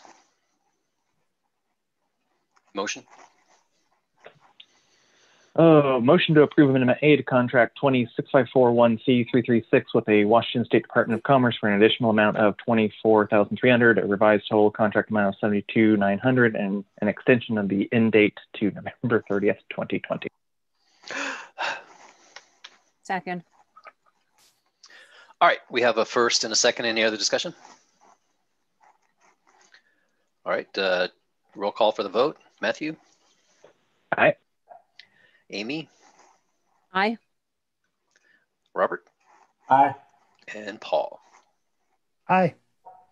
All right, CARES Act spending. Liana? So with that, and then not only do we have additional $24,000, but we also have additional funds from our the first part of the contract. So overall, we have about $37,000 remaining to help the community. And so when I made some phone calls, in the memo, there's a list of a wish list for items. I added so the Downtown Association is looking for to-go bags and containers for businesses and restaurants. Again, the Chamber of Commerce is looking for laptops for remote work. They may or may not request porta potties for businesses, and that would be reimbursement for the businesses that have closed to the public, and so had to have porta potties brought in to respond to the outbreak. And then the Stevenson Carson School District has quite a list. And then Washington Gorge Action Programs has $15,000 for homeless housing. I believe Lori is here with Washington Gorge Action Programs and can speak more on that. So I'll go ahead and allow her to talk. So Lori, you're allowed to talk, and if you want, you can do *6 to unmute, or just unmute on your. Hi, it's Lori with Washington Gorge Action Program. I'm the Homeless Housing Director, and I'm speaking for Leslie today on behalf of the contract we signed with the county for our warming shelter. So we got that signed, and they're going to waive any fees for rent with the building, so that'll help us as well. Our own shelter has a waiting list, and so we know there's a lot of need here. We've been working with Hood River Warming Shelter to get a good idea of how to successfully run a warming shelter and to help us put together policies and procedures. So we have a good model to go with and duplicate with the, we will be following the COVID safety protocols as well. In theory, we might actually help lessen the spread of COVID because we'll be able to interact with people who might not otherwise be discovered to have COVID. And the Hood River stated that shelters have had a homeless person die from exposure through the winters. And we'd like to make sure that doesn't happen in Skamania County and get this going this winter so our community members are safe. The shelter will be run by volunteers, and so we'll be potentially looking for a shelter manager. And we are asking for funding to help get the shelter up and running and ready for guests this winter. That's what I have. And Lori, just to kind of make the connection between the shelter also and the CARES funding and COVID is, so there has been a need in the past for additional shelters. And then because of COVID, the restrictions may require less people to stay in there. And so there's a need, an additional need for more shelter to, again, prevent the spread, not only in the shelter that we're helping set up, but also in those other shelters in the community. Yes, that's correct. Yes. And so from council, what I'm looking for is, again, direction on how to spend that $37,000. I think Washington Gorge Action Programs has $15,000 for their request. The school district, again, they have dollar amounts listed to their requests, and theirs goes sky high. And then the Chamber of Commerce, I think the laptops would be, well, it's got maybe 1,000, 2,000, depending on the cost to set them up. And then the Downtown Association, $7,000 would go pretty quickly, but that would help them, again, get the businesses up and running and continue to be able to respond to customers. They are going through a lot of bags and to-go containers, but these would be marketed for downtown and sort of marketing the city overall, and again, help bridge that gap for the businesses. Amy? So it sounds like if the SDA is asking for $7,000, is that correct? Their ask is for $7,000? Yeah. So the way that I see this, you guys feel free to pipe in, obviously, but I see 2 quasi-governmental groups and 2 more business-oriented groups. If the SDA is asking for $7,000, that gives us $30,000, and my proposal would be to give each of those other 3 organizations 10. So it's 10 to WAGAP, 10 to the school district, 10 to the chamber, and then the 7 to the SDA. I like it. I think I like that. Around. Yeah. And at least that covers the kind of the food concern for the schools, which is a big focus for me. So, and that sounds great. So if it's 10 for the chamber, is it okay if we broaden it as far as their ability to provide grants to businesses? Yeah, I'd say they can use it on whatever they want. Yeah, whatever is available in that. Expenses. Okay. Okay. Sounds good. And so then at the next council meeting, I will move forward with getting, so because again, we have the short timeline to spend the funds, I'm gonna let all of them know. So WAGAP, School District and Chamber get 10,000, the Downtown Association 7, and then at the next council meeting, contracts will come forward to council for what we just discussed. But they'll start spending the funds now. Okay. Thank you. Mm-hmm. Thank you, Lori. Thank you very much. Thank you, Lori.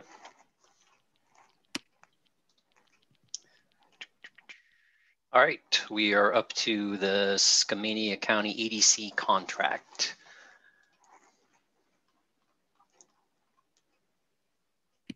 So this is their annual contract. I think as I discussed at the last, when I was talking about the budget, it is increased to cover the cost of the SBA advisor that we're sharing with Klickitat County. And so that's the reason for the increase, and it's outlined in the contract. I want to know why Amy's asking for the money, though. I had to go in and sign a bunch of contracts. Wasn't that fun? Maybe signing the letters. I'm just curious why we're doing it this month as opposed to December when we usually do all the contracts at once. Now I don't have a problem. I'm just wondering if is there a reason why we have to do this one early? I try to get them when they come in, and so they brought it in, and just to get it in and out of the way, so they're solidified in what we're gonna give them. There we go. Yeah. No, I just didn't know if you know Amy's group was trying to get an early jump on it. They're apparently just more prepared than the rest of the guys this year. I think Kevin had his hand out because he really wanted that position filled and is really excited about sharing it with Klickitat and having somebody here part-time. And because it was an additional ask, he went around and spoke to all the contributors and tried to get that lined up a little bit early.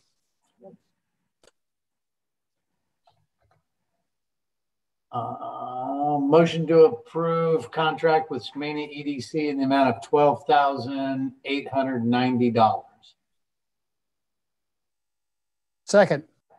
All right, we have a first and a second. Any other discussion? Roll call for the vote, Matthew. Aye. Amy? Aye. Robert? Aye. And Paul? Aye. Very good. Thank you. Liana? EDA? So this is the $4 million. Yay. There's fireworks going on right now. Whoop, whoop. So yeah, here we go. Let's sign our life away.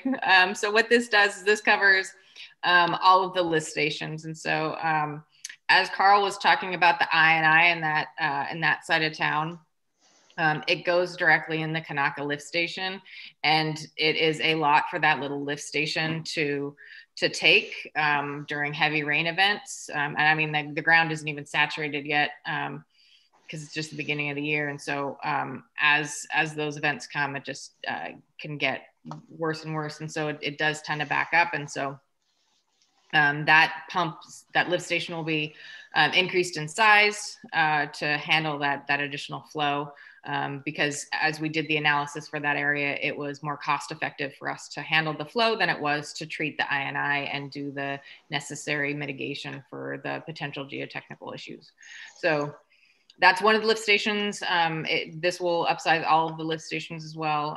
So Rock Creek, Cascade, and the fairgrounds, because there are issues throughout our system with INI, and again, because of the potential for landslide, we are fixing them where we can, but an INI is just a necessary. You're never going to have a 100% closed system. The other section it also does is the Cascade Interceptor, and it will upsize it, and it's basically a section of sewer line.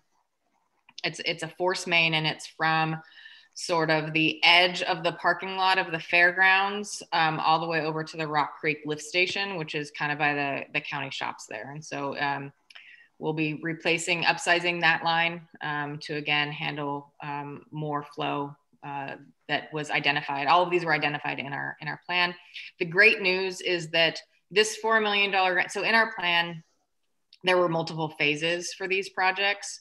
And phase one for a couple of the project, sorry, I don't have the sheet in front of me. It's back at my desk, but phase one for, I know the Rock Creek and Kanaka, and I believe the Cascade lift stations, as well as the improvements that were needed to the treatment plant, that entire package was $16 million. And again, that was just for phase one. And so this project, which covers phase one and phase two for all of our lift stations, is $5 million. And we're getting $4 million of that in grant. And when we did the initial amendment to our water sewer plant, or our sewer plan, the estimated loan amount would be $800,000 and almost $1 million just in loan payments. And so that this $4 million grant may get us down to, at least depending on how our next application goes, to under $500,000 and possibly under $300,000 in total loan repayments going forward. So this is a great grant. It's going to be a lot of hard work, again, the reporting and just the process to go through the grant, but it has been worth it. And our residents and businesses will definitely benefit from it. Big bucks. Well, okay, so obviously $4 million is a lot of money, but this is a huge deal. So yeah, it's a fantastic win for the city. You know, we've been staring down the barrel of a substantial amount of money for an upgrade, and this is beyond amazing. So good job, you guys. Hey, Carl, just real quick, just up in that area, the Wisteria area, I know there was the big slide. If you go further up to the top of Loop, is the geotech identified slide conditions that come over on, I guess, what's the opposite side of Loop there that comes up to Wisteria? To my knowledge, they have not. There was a geotech study done on a parcel of land that's for sale off of El Paso Road. El Paso Road historically is in horrible shape, and it's you know, it's due to poor soil, if nothing else. But if not, it's landsliding. That geotech report came back that no landslide, and it's fine to build a home on that particular parcel. We have a water main right above that parcel that we've repaired twice since I've worked here, due to land shifting. So, to answer your question, no. But yeah, there is an issue on El Paso Road. Yeah, my fingers are crossed that if we replace, repair, fix the Kanaka lift station up there, that we're not going to create some problem. I mean, it's always a concern that if we go in and make some land movement adjustments to fix that lift station, if ultimately we're going to affect something geologically, and that's just a concern. We got it. Let's clear that one up. So the lift station is way down on Cascade. Oh, okay. It's that far down. The collection system goes down to Cascade Avenue in there, so that's not an issue. Okay. I did, getting back when we were doing the repairs, looking into doing the repairs, cammering the lines on School Street, I had Instant Pipe go up, and once again, we TV'd the lines in the Wisteria neighborhood. I'm going to say circa 2007, and we saw what was going on. I had them do it again, and nothing's changed. It's still a lot of infiltration. So I just wanted that documented once again. If we start making the argument of, we've got to do something. So anyways, we've got that documentation. It's something we're going to continue to work on. Thank you very much. Yeah. So who wants to actually move to put us on the hook for $4 million in a grant? I'll do it. I'll stick my name out there. Motion to approve the U.S. Economic Development Administration grant award in the amount of, nobody's ever said this in the city of Stevens as far as I know, $4 million, $54,400 for the wastewater collection system capacity upgrade project. I will second that. Whew. Oh yeah, man. All right, we have a first and a second. Any other discussion? Roll call for the vote, please. Matthew. Aye. Amy. Aye. Robert. Aye. And Paul. Aye. So great. I also want to thank Carrie Fagerness and the EDC, because without their connection and their knowledge, we wouldn't know about this grant and this funding source, and they were vital to us being able to apply. I'm sorry, Leon, I heard Carrie. Who was the second?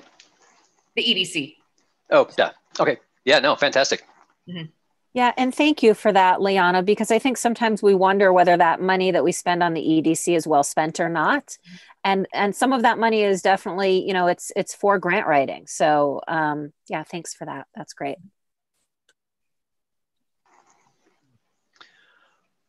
All right. Liana. Backfilling waiver request. Yeah, Mercedes request. Yes. So this one just fell through the cracks. The previous owner was on a reduced rate. And so when the property sold, we didn't check the rate. And so the current owner was getting the reduced rate that they don't qualify for. And so even though it was our billing error, it is the customer's responsibility. We can't just waive it. And so that's why it comes before council and requesting waiving of that back billing. And it's the difference between the senior discount. So it's 50%. So it's the senior discount versus the full rate. And one thing that we looked at is whether or not we can put the type of fee that you're getting on your utility bill. Because they're postcards, there's not enough room to put that on there. If we switch to full paper billing, you'd be able to put a lot more detail on there, and specifically, what you're being billed. But I feel that would outweigh the cost benefit. Just doesn't work out. What's the dollar amount here, Liana, that we're talking about? What is that 50%? I think it's $350. Total? That's it?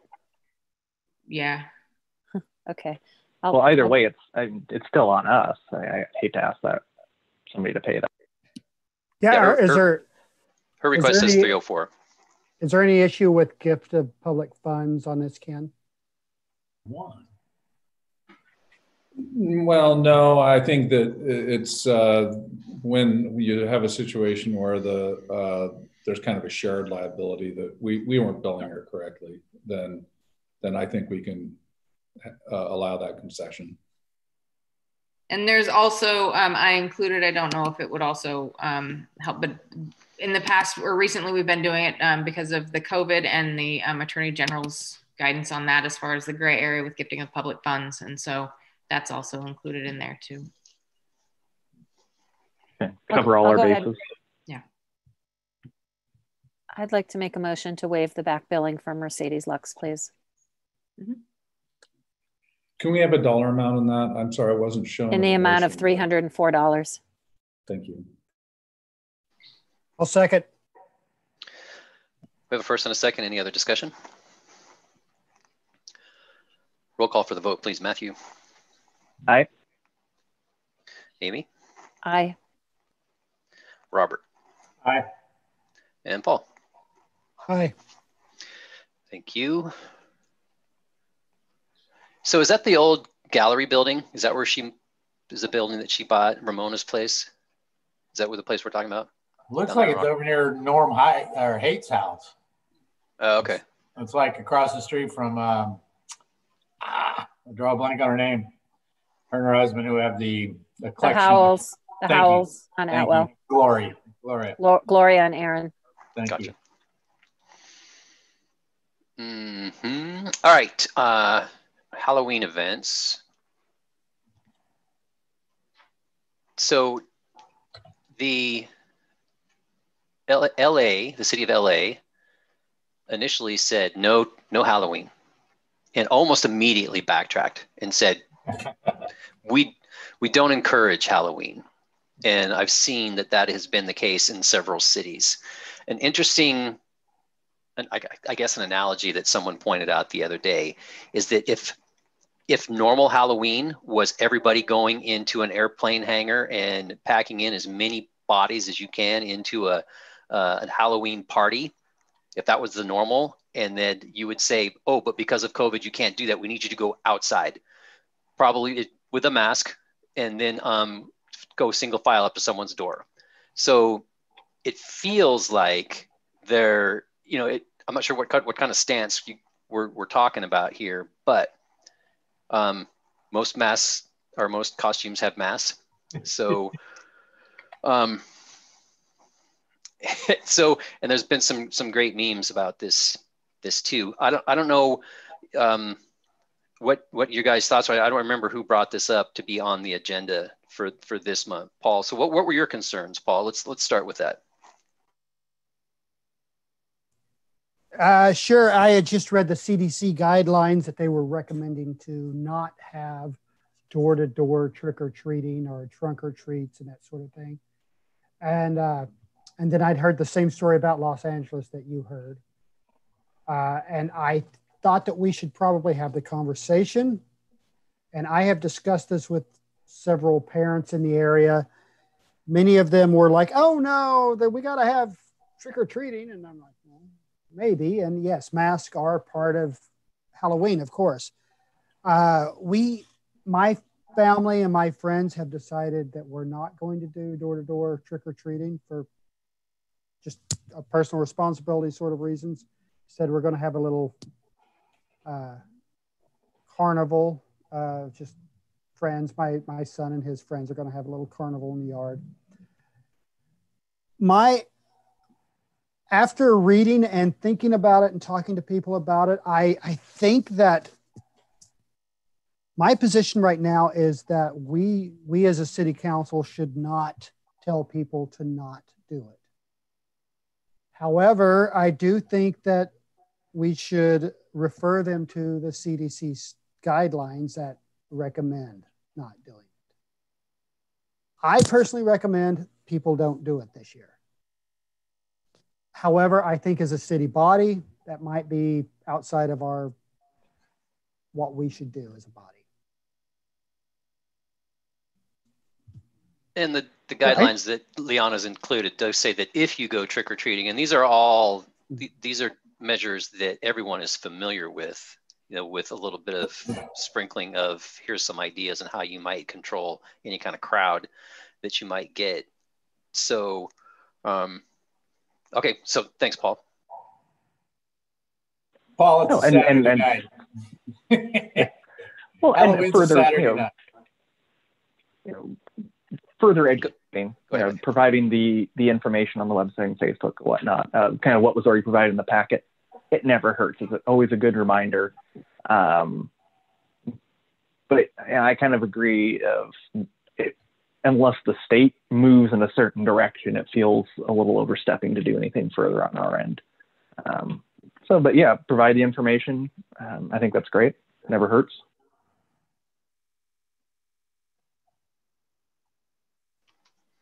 Any other thoughts?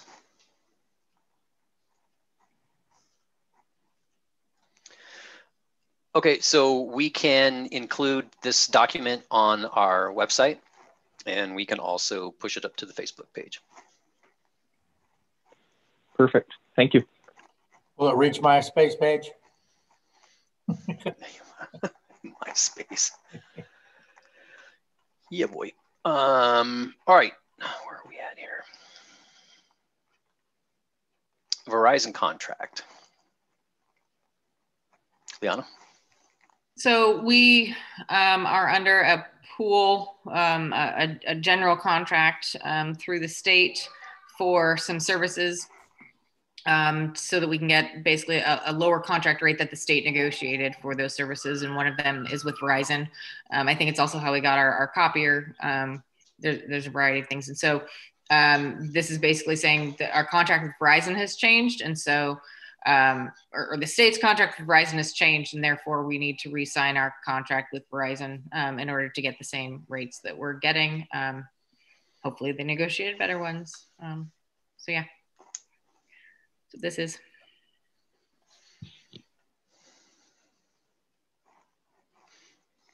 I'd like to make a motion to approve the new Verizon contract as presented.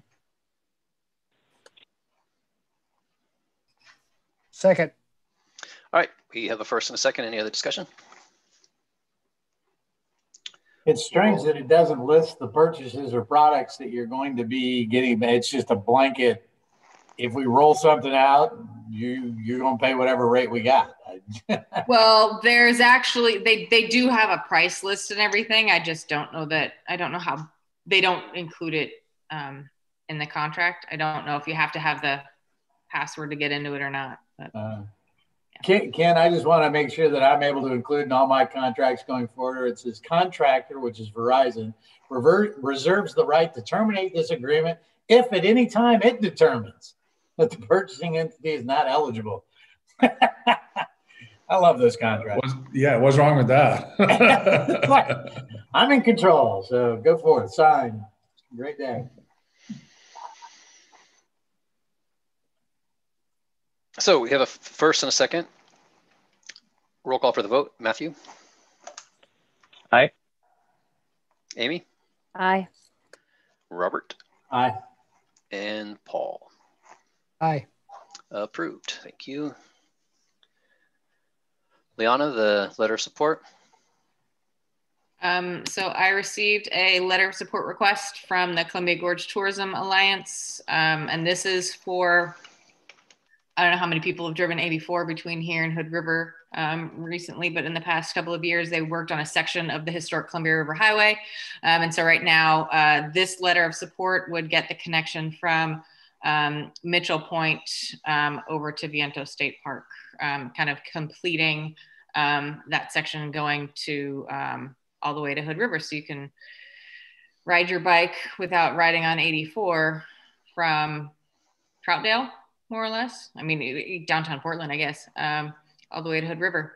And so what that does for Stevenson is Bridge of the Gods.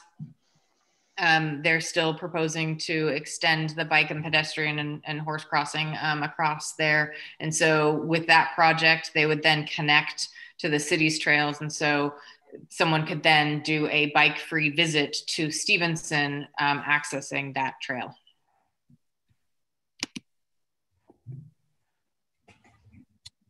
I've hiked and biked the new section. It's beautiful what they've done. It was massively overbuild. But yeah, those last 5 miles would be nice because when you get off there, otherwise you got to try to hover 84 if you want to ride the rest of the way in the Hood River.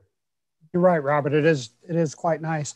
A little bit noisy, but nice. Yeah. And I think by us supporting this, that maybe if a project similar to this were to ever occur on this side of the river, maybe we could get their support then. Yep. I think the grand vision is definitely to do a loop up and down the gorge. I think Washington is a bit more challenging with regards to public access, but yes. Indeed. Liana, as part of this, would it be possible to ask for their voice and support in going one way from Crown Point to Multnomah Falls, or any of that section between Crown Point and the Bridge of the Gods? I can reach out to them about that. Yeah, maybe just tack it onto this letter. We are also in favor of and would love your support anytime that issue comes up. Amy, I'm just where are you talking? So you go only one direction on that chunk going up to the top of Crown Point? Yeah, there's been a lot of discussion about it with various groups to go from Crown Point to Multnomah Falls or maybe Bridal Veil, and to make that one way because it's so congested with traffic, to make it one way for automobiles and turn the other direction into cyclists and pedestrian access, like a lane specifically for that. Yeah, no, sounds great. Karen, I almost got hit a couple of times on that section. So it is very narrow there. So Motion to approve signing of, oh, go ahead. Well, since you want, if you want that added, so what's currently, I can modify this letter and send in a separate letter that includes what Amy requested. Yeah. So motion to approve signing of the letter of support with changes as discussed. Second, thank you. We have a first and a second. Any other discussion? All right, roll call for the vote. Matthew? Aye. Amy? Aye. Robert? Aye. And Paul? Aye. Thank you. Real quick, this reminded me of an email that Olga sent the GM over at the port over there. Just to keep you in the loop, as you know, we got the exemption language included in the House's version of the infrastructure bill. Thank you for your support. However, not yet in the Senate's, which we expect to be more difficult. With that uncertainty, the port is reaching out to our legislators for help encouraging DOT to review the project and administratively provide a determination that it is not a part of the tolling operation. Ideally, we will be able to put together a meeting with our legislators and partners within the next month. So, quick update from the port.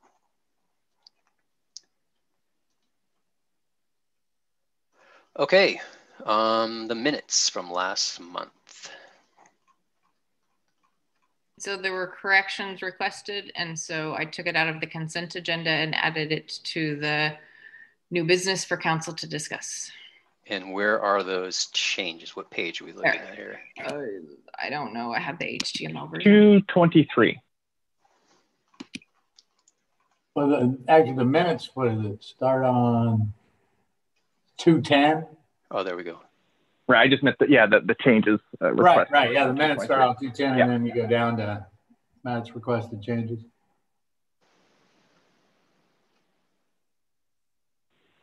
So the first one was just kind of clarifying, really kind of we expanded on during this meeting as well, kind of the intention of the firework spending expansion.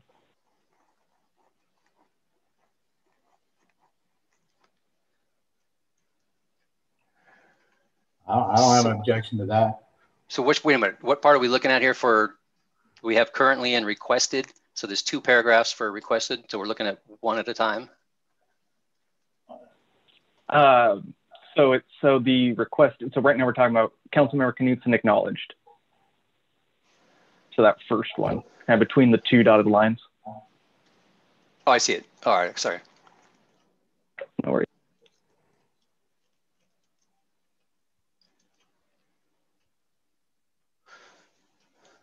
Okay, and the next.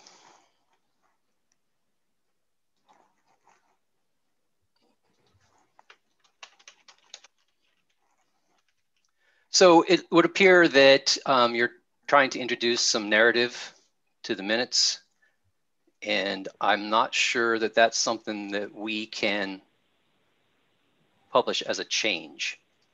No, that's fair. And I'm willing to withdraw that one. It was just more of to make a point that Ken's a contractor to provide advice, but after that needs to allow council to discuss and choose as it decides. And he did provide that advice. Ken is a trusted and respected member of our team. So I have every faith in that he was doing what he was asked to do with his contract on that. And part of it's on me for engaging in that further discussion, debate, whatnot. But once advice has been provided, council needs to be allowed to do as council decides. You can't do anything that's illegal though under the RCWs. You know, so that's a broad statement. And that's fine. No, but the point is that he provides the advice. Great. You know, you shouldn't do that. That's illegal. But after that, the attorney is not there to engage in debate on topics. They're provided the advice. Okay, well, I don't know that I didn't see it that way. I'm not sure everybody else sees that, but it is Ken's job to make sure that we stay in our lane on those items. So, and I'm asking him to stay in his. Okay. Yeah, I don't think that's quite fair. That's going to be my stance on that. He's asked to keep us within our rules, and that was what he was doing. Okay, so it looks like that the first requested change no one has a problem with, and that would be the only change to last month's meeting minutes. I'm fine with that. Motion to approve last month's minutes with the inclusion of the requested language below per timestamp 2:20:15 of Councilmember Knudsen's email dated October 10th, 2020.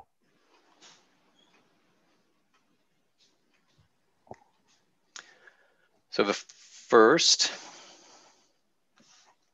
Sure, I'll second. I think Matthew got in under the wire. So first and a second, any other discussion? All right, roll call for the vote. Matthew? Aye. Amy? Aye. Robert? Aye. Paul? Aye. Okay, next item up is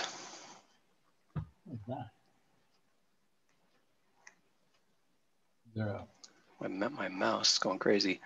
Oh, conduct and representation. So let's start with what's in our policy.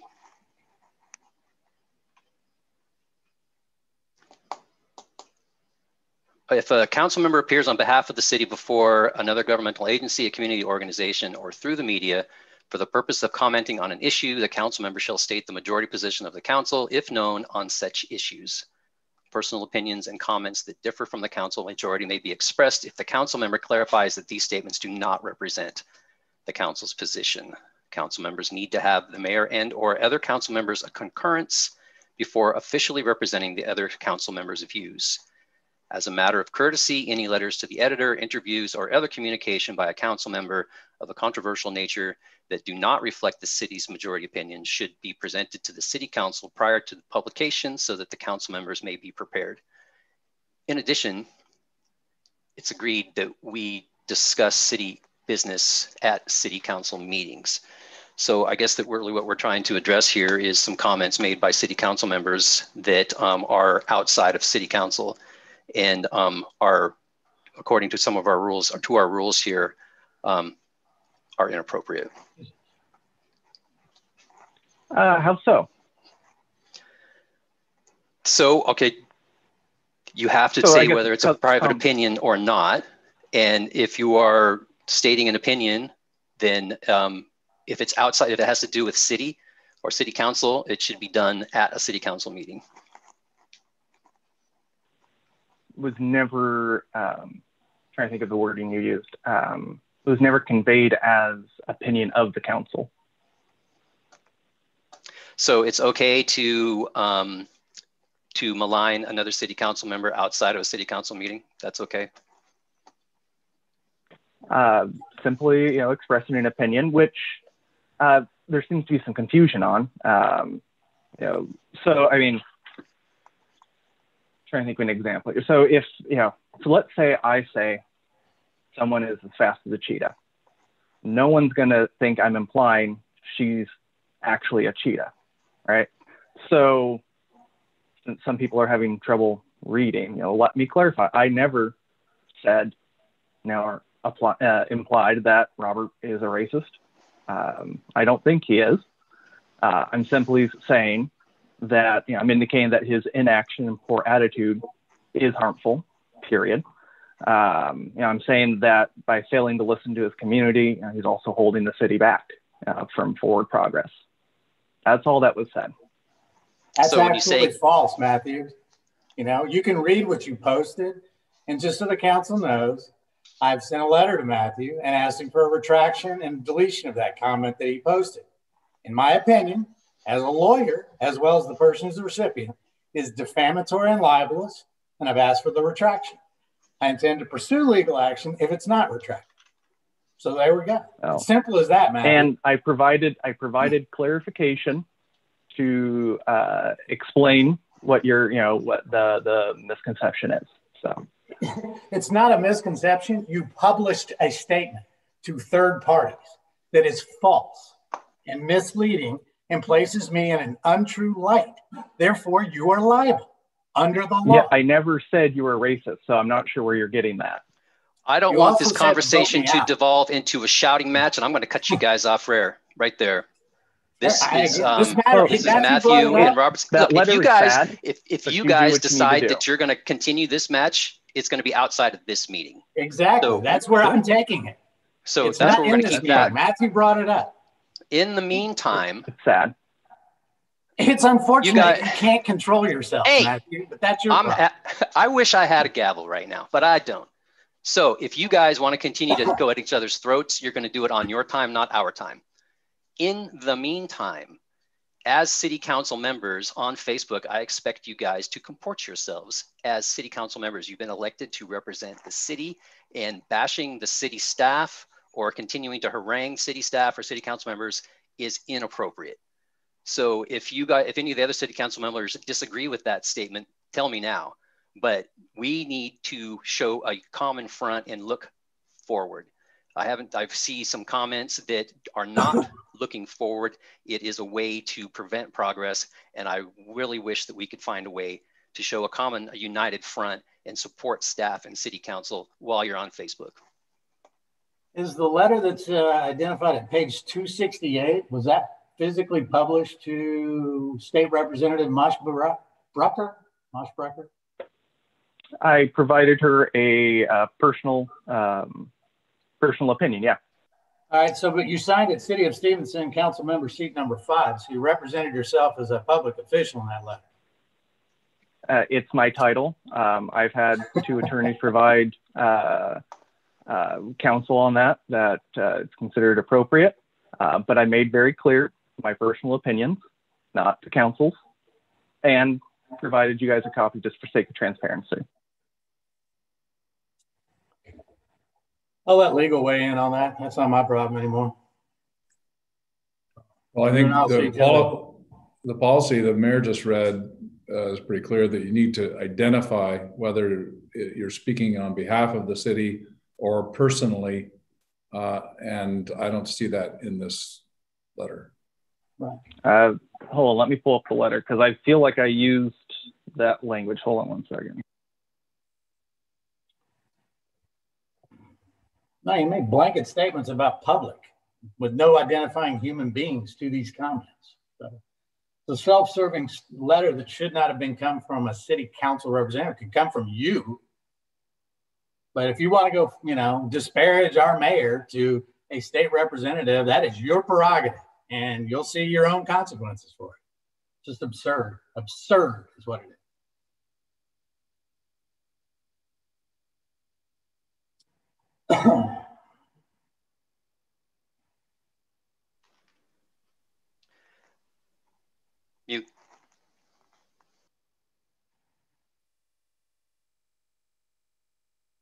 Jesus, sorry. So I realized that none of that got caught. So there are a couple pieces in there that, say it's my personal, my personal statements, my views. Never once conveyed that this was the majority council's views. So I feel I've satisfied that portion of the expectations. But running to the state representative instead of bringing it to city council, that you have some concerns about my ability to represent the city as the mayor. Yeah, and nowhere in our policy does it say that I can't represent the city. And I'm not saying you can't either. So, but you're going to bring your personal opinion into it and run to the state representative and express your concerns with words of rebuke. So this is another way of not supporting the city. This is not the way I think that we should be handling our affairs, airing them out. And in a perfect world, I'd agree with you. But as I have doubts with your leadership, I'm going to have to express that. Doubts. So I'm glad that you get to be the one that hands out doubt and gets to run off to the state reps. So I'm glad that you've given yourself that opportunity, Matthew. So I appreciate you. Thanks for that. Okay. I think that I'd like to move on from this for now, if that's okay with you guys. I'd like to say something first, if I may. Please do. Please. So I've been giving this some thought, and it makes me very sad. And I recognize that we're all under a lot of additional stress right now, whether that's financial stress or whether that's concern about health, or whether we are grieving, not being able to be with those we love and care about for special occasions or otherwise. And so everybody's nervous system is much more ramped up than usual. And so people are stressed and lashing out at each other. One of the things that I have really very greatly appreciated about staff and our council, and that I have talked at length to citizens about, is how well we have always worked together. That does not mean we have always agreed with each other. There have been many times where debate and discussion has been extremely vigorous, but it has never become uncivil. And it's something that I have been particularly proud of, and brings me great joy, and is something that is to be treasured. It's something that is of value because it does not exist everywhere else in the world, not in every other city and not in every other town. So I just want to caution us to be very careful about devolving into things that are not civil, and to please comport yourselves and ourselves with pride and with what I think our citizens would expect, and really what they deserve, which is council members and staff who are all nice and kind and respectful, which does not mean rolling over. It does not mean you have to be weak. It does not mean you have to accept what somebody else says if you don't agree with it. But it does mean that you do so in a way that is nice and kind and civil. I'll just say it again because I have no other way to say it. But I really I don't think we need to be acting as children, as small kids, which is what I see happening. And we're all adults, and we all bring something of value to the table. We are all either elected or employed by the city, and we're all valuable contributing members of this team. And I would really like us to act as if we are all on the same side. Thank you. Thank you, Amy. Well put. I'm still filing my lawsuit, so permission. Again, I'm going to defend myself. And until somebody steps up and does what they should do, I will protect my integrity and my position every day of the week. Okay, we're back on. Permission to comment, just to add on to what Amy's saying. I've been here since 2008. Council has always not agreed. They've always gone along, though. Amy, Robert, you guys don't agree on a lot of items, right? Never has there been an uncivil conversation between you that I've witnessed. We have staff council retreats now. We've never had that before. We've never had the level of communication that we have now. We have department head meetings every week. There is a lot of communication that has never happened in the past, and it's a good thing. It's full transparency. Everybody's on board. Everybody's a team until we come to these council meetings.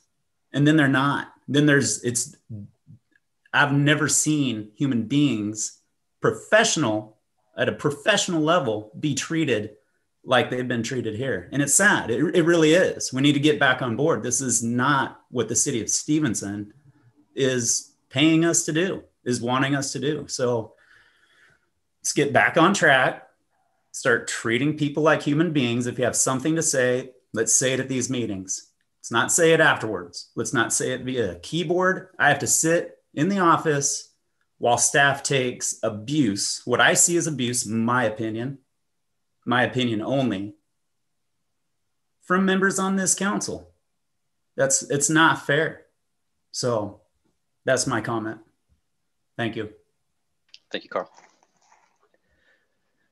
Paul, do you want a chance to chime in? I really can't add to anything Amy said. I do agree that when I heard about this, I went on YouTube and I read the comments, and my name was mentioned in one of them about an email that Matthew had shared with me. And if anyone out there wants that email, I'd be happy to forward it to them. Yeah, let's just keep this civil, guys. We're adults, we're grown-ups. Let's be real about it. All righty. Amy, did you have to duck out? I do. Okay. Yeah, thank you. Amy messaged me earlier that she has a commitment that requires her to leave at, well, right about now. So thank you very much, Amy. Really appreciate your input. Thank you. Bye, everybody. Okay, we do have several informational items for you guys to peruse. Carl, I'm looking forward to your report. Okay.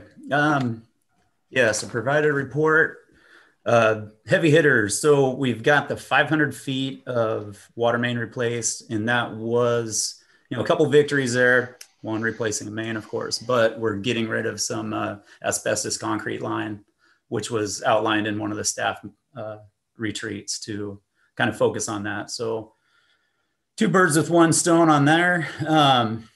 With the weather coming in, our potholes are beginning to show themselves. So we're going to show the ditches, roads, a little bit of love in October.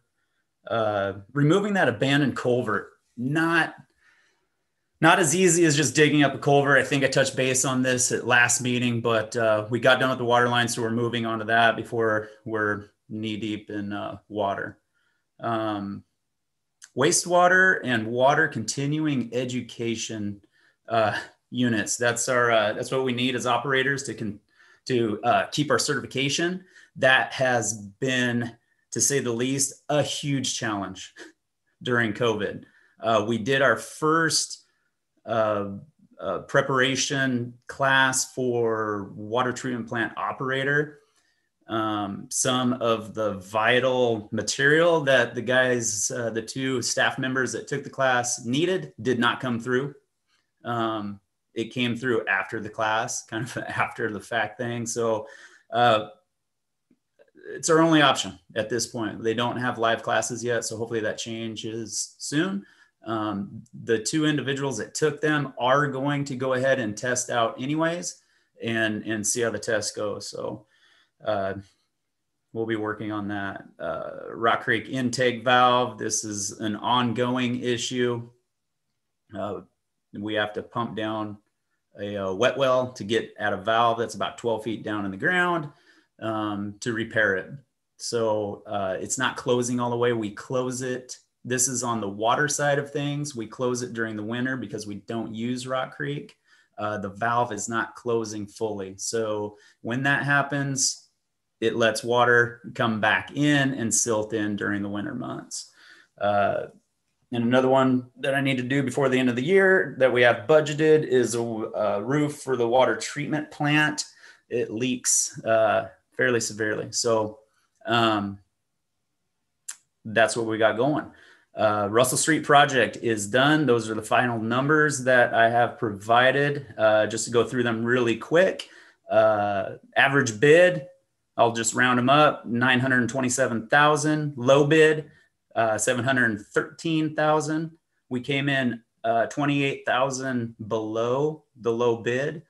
As you can see, $28,000. Let's break that down. A lot of it was due to being able to close the road.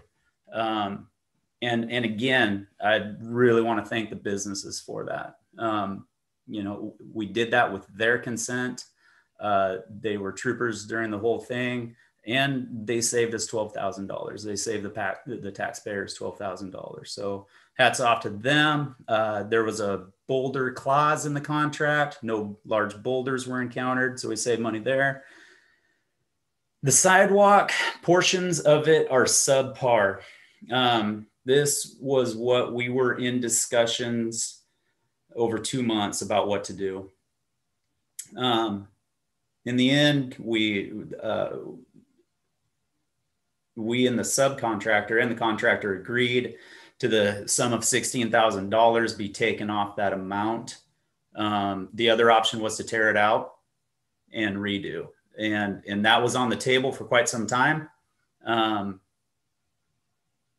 But if we were to do that, we were concerned about what it would do to the existing concrete, what it would do to the existing asphalt, which there is no problem with, and also what it would do to the businesses that were already closed, because they would have to reclose on the subpar portions. We went ahead and decided to take the credit. And that was after they repaired the really bad portion. So we did do some tear out and replacement, and we got a credit, and that's the final product on that one. Hey, Carl, was that just a problem because you're running slope down there and the way the grade is, or was it simply forms that weren't followed when those guys poured the forms? No. Where it went bad was the different colors of concrete and the scoring pattern. Some of the lines were crooked. They were able to fix those. It was just overall poor. You can't pick one spot out, and that was what the big discussions were. You can't just walk up and say, you know, this one's horrible. It's coming out. There's about 3 parts where we can do that. It just wasn't a great job. Who was the concrete sub? You know, I don't know. I don't remember their name. I mean, like Concrete Cowboys out of Hood River? Or... No. These guys are all Battleground. Everybody's Battleground. Vancouver area. Yeah. There was 2. I want to say they're called East Side, but so many. I mean, there's East Side Electric that was on this job as well. Yeah. So that is the outcome of the Russell Street project. So well, great job to finish it, because now you got a new, commercial representative of our city that's about to open up there with their little hotel. That's fabulous. You gave them a great storefront to work from. Thank you. And I agree. The concrete finish it's unfortunate. It really is. That was a great project. The general contractor, great to work with, great with our public. It was awesome to work with them. Low bidder, and they came in under, and that was including change orders. We stepped some things up. We did spend a little extra on asphalt down the bottom of Railroad to expand it onto Railroad a little bit. We also redid some, instead of putting downspouts onto the sidewalk, we went ahead and plumbed them into the existing storm that was there. Those are all change orders that were included in this price of what you see here. So great project. The subpar concrete in some spots is unfortunate. Congratulations on the project. Thank you. That's my update. Is that the culvert? Is that the one up on Maple Way or Maple Avenue that's got that you're trying to fix? Nope, that one's up on Wisteria as well. Ah, up in that neighborhood. It's an abandoned culvert.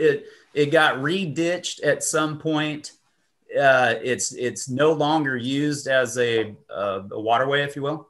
That water's been rerouted. That culvert should have been taken out though, because water's finding its way through the road surface and into a backyard of a citizen. So it's got to come out. It's got to come out, but there's also a large fir tree that needs to come out. It's a little bit intricate. It's a little bit of a surgery on that road. So another thing is we got to get some paving done. I mentioned potholes earlier, but the crossing where that culvert's coming out will need to be repaved. And we're in October. So doing projects like that water line, it was great for some of our crew to get to experience that, but it did set us back. It did set us back in schedule. It was a little bit of a large project. So. And then is Mark back for you full time? Mark is back and he is cleared. Good Thanks job. for asking. Yeah, he is cleared for work after a pretty. That was tough. Yeah.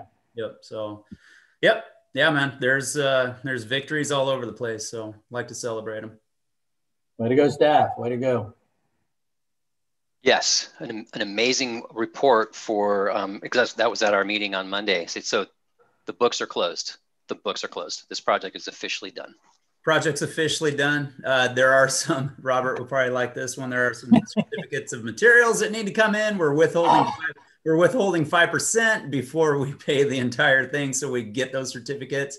The deal with that is this, it is washed out money. We need those certificates before we can close the books. So we are waiting on those and we are withholding 5% until we get those. But for all intents and purposes, I checked once, not twice, but 3 times that this is the final cost. So there you go. So Liana, if you guys could start twisting up a press release that we could submit, and so we can pat our staff on the back and also thank the business owners for their patience and their willingness to work with the city and what that partnership has meant to this project. Yeah, the patrons of the post office, huge inconvenience. I'm sure you guys went, I don't know if you get your mail there. If you did, you would see it was a large inconvenience. So, yep, hats off to them. Complaining was minimal, very minimal. So yeah, it was great. Okay, so Ben is on vacation, yeah? Oh, was there anything else, Carl? I'm sorry. Did anybody else have anything for Carl? Good. Unless somebody has some questions. Perfect. So Ben's on vacation. He has submitted a report that he obviously spent a great deal of time on. So were you going to do part of this presentation, Liana? I was just going to say a lot of it talks about updates to projects and where we're at. I know the council meeting or the planning commission meeting that took place earlier in the week went pretty well, and they made some progress on some of the zoning discussions. Again, that continues to take place. The Overlook project and other text amendments related to zoning are still in process. I talked to the granting agency for the shoreline management plan update, and they're just working on some final documentation. And so that should be on council's agenda next for approval. Again, that's $11,200 for us to update our shoreline management program that has yet to be approved by Ecology. But apparently it's just the time that we have to review it, whether or not it's been approved by Ecology. And so it'll involve some public hearings and some updates as well, and approvals by council. So you'll see that document and the fruits then for that grant to come forward to council. And then sort of in the initiation phase, the tree inventory management plan So it's item number 7 on his list. I talked with Ben, and so we'll go out for an RFP for contractor services for that, probably the beginning, end of this year, beginning part of next year. So budget-wise, that will roll over into next year, just because there's no leaves on the trees anymore. And so identifying trees and what we have will be difficult, not impossible, but just difficult right now. And so if we start it next year, they can at least look at what we have documentation-wise and then get going when spring comes. And then the Columbia realignment project, just again, still working on the feasibility of that project and trying to determine how much it's going to cost, first of all, to move forward. And just again, confirming that the council still wants to move forward with that, again, all depending on how much it's going to cost. And then I talked with I'll kind of roll into my report. The last item that Ben has there is the city county zoning coordination that Tim Elsey mentioned at the last council meeting. And that's where the zoning for the urban growth area that's in the county would then just be the city zoning, or sorry, the city codes, and we would align the zoning. And so that would help with annexations because then they would fall under city codes already, or they would already have that zoning size. I think right now, when you have a lot that is able to connect to sewer in the urban growth area, the smallest it can be is 8,000 square feet, whereas in the city it's 6,000 feet. So again, just aligning those more closely so that when they are annexed into the city limits, it is more of a cohesion community, and it's not too jarring when you're going from, new city that was recently annexed to more or less the older city, and that's been more established. I also talked with Tim Elsey, and he mentioned that the customer feedback form is live on their building department page. And he's also going to include a feedback request form when he issues a permit. So just, how was your experience? And please contact us, city or county, whoever they're comfortable contacting. And if you have any questions, concerns, feedback on how we can improve this. They are also in the process of hiring an assistant building official. And so this is expected. He wants to have someone on board at the beginning of January. So I believe that if it hasn't gone out this week, it's going out shortly for people to apply. And then the fees between the city and the county are different for permits. And so I'll be looking at those and possibly presenting some changes to council that will require public hearing at the next council meeting. I believe most of these are related to plumbing and mechanical. And so it just makes it challenging when they're trying to, just the software system doesn't work very well. And I don't know if they're able to bill accurately because of that. But that's what we're working on with the county. And then in my report, everything's moving along. I have an email to review the web page for the business licensing conversion that we're going forward with. Again, so the city will stop processing business licenses on November 27th, and then it'll be processed at the state level on December 17th. One thing I didn't add in here is that we'll be meeting with Facility Dude in the next month to just go over an introduction and figure out how to set up the city information and the city setup and get that moving forward. And we're kind of going to be doing it in phases. And so this phase, we're starting with the work order system to build up the asset inventory. And then next year, we'll work more on adding that predictor model tool. Most of that is just due to bandwidth right now with Public Works tied up with a lot of projects, trying to be cognizant of their time. And again, just I think if we get used to the system and that work orders, we'll be able to leverage the best part of it and still add data and not have to duplicate any work. And I think that's all I have. I think most of the other information I have was Annie requested the last meeting, and I can provide that at the next meeting.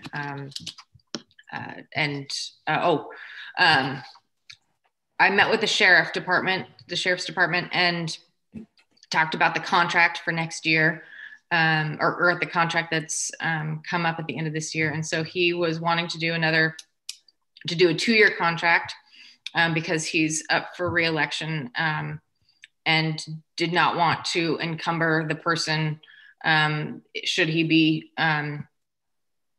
not be reelected to a contract. And so the proposal would be for a 2-year contract with an optional 1-year extension.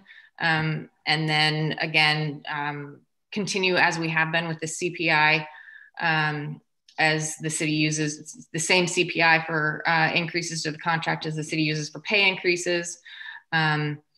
And one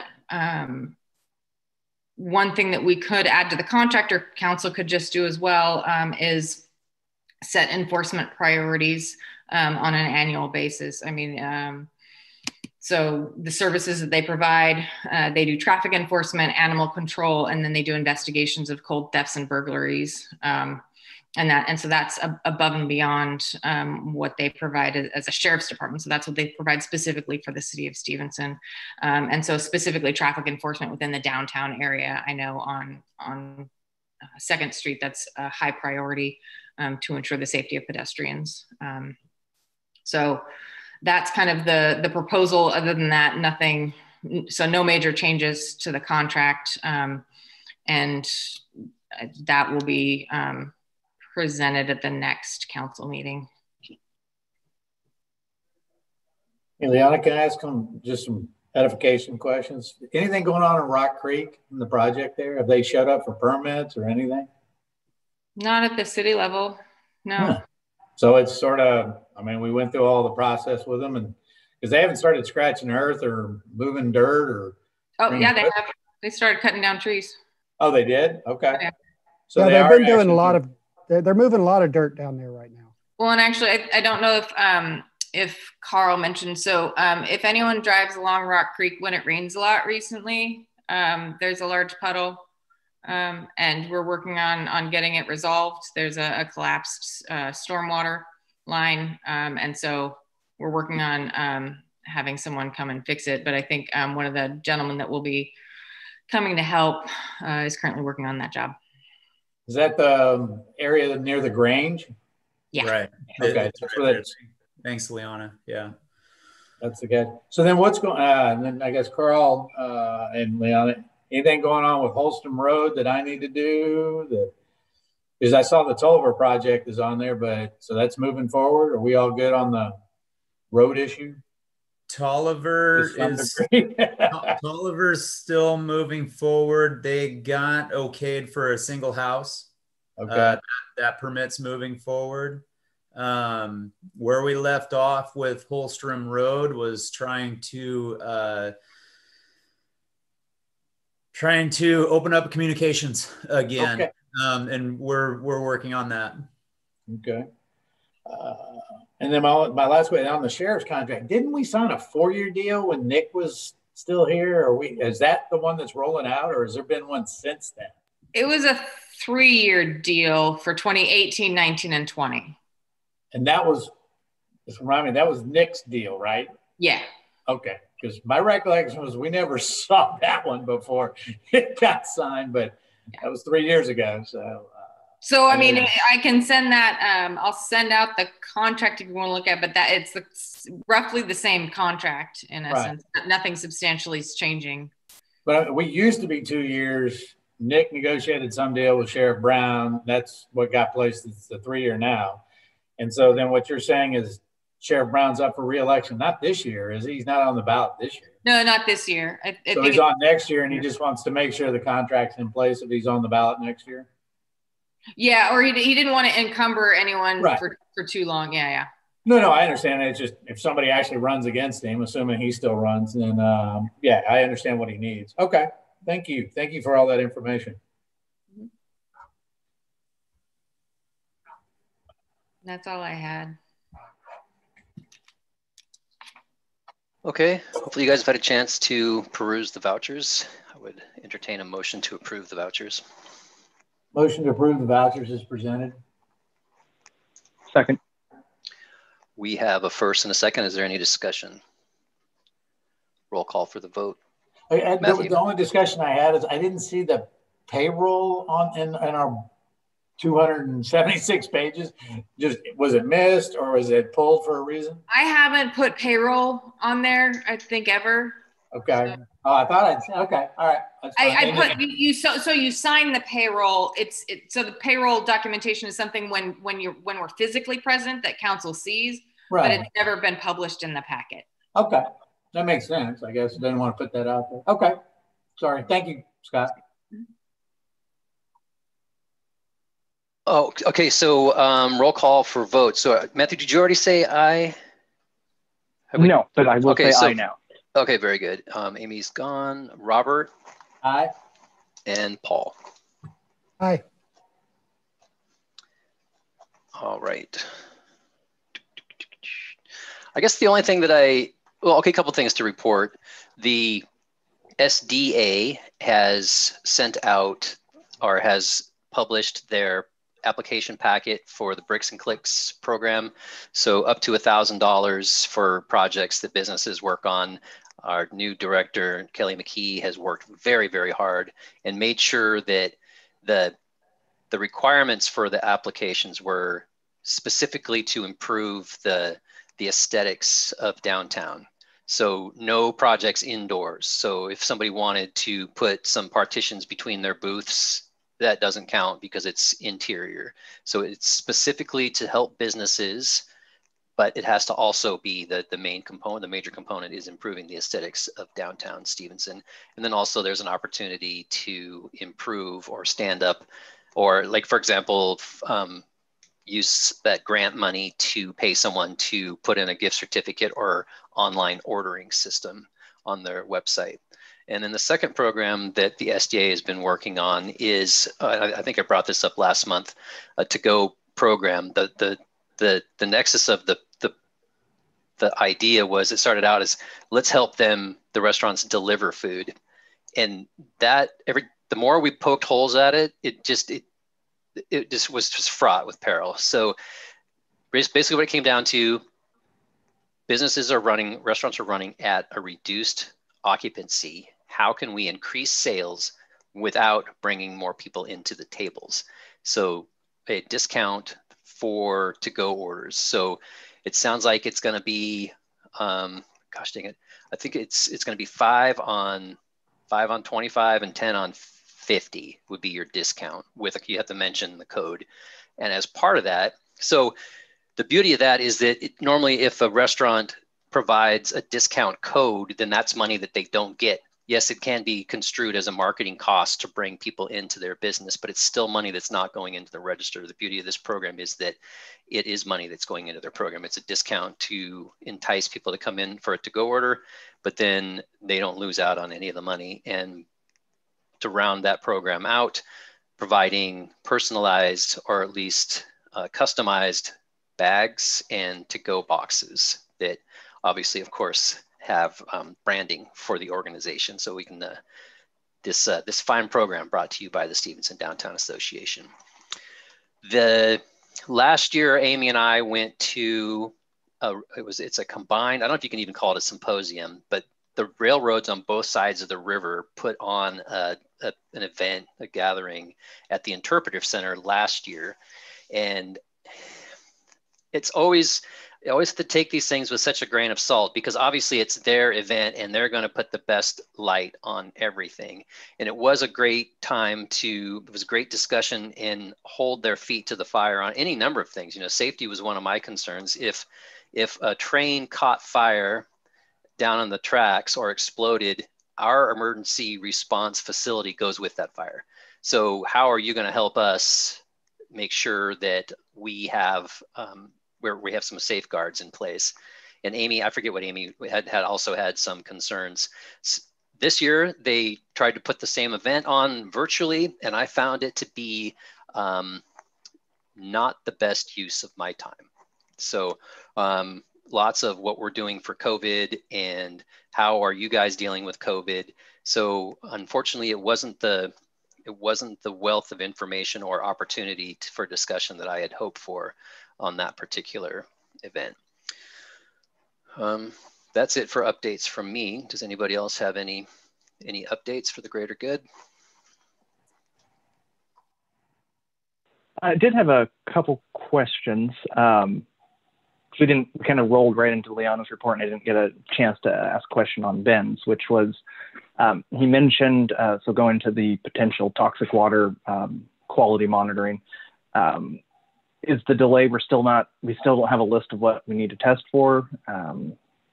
What was causing the delay with that, if you know? So he finally got a list, I think I want to say last week maybe, and then I think he was working on contacting BSK to see who to contact to make sure they could test that. Perfect, thank you. And then just, I don't know what made me think of it, but I haven't heard anything for a while on the ports mitigation project. I just didn't know where that may or may not be at. We haven't heard either. So I don't know. Fair enough. Ben mentioned something at one of the last meetings that was part of that we should help them through. What was it? There was some project that could have shown, there was a way that they could finish up their mitigation through part of another project. That's tickling at my memory for something. I guess we'll have to wait for Ben, but no, he had a way to help them get through that last phase. And dang it if I can remember what it was that he said, but we're still working on our that back and forth communication with the port. Well, I felt like the extension they got, I felt like we talked about it around this time last year, which was, I think, for a year extension or something. So I'm not sure. Maybe that's what triggered it in my mind, but yeah, just curious. Thanks.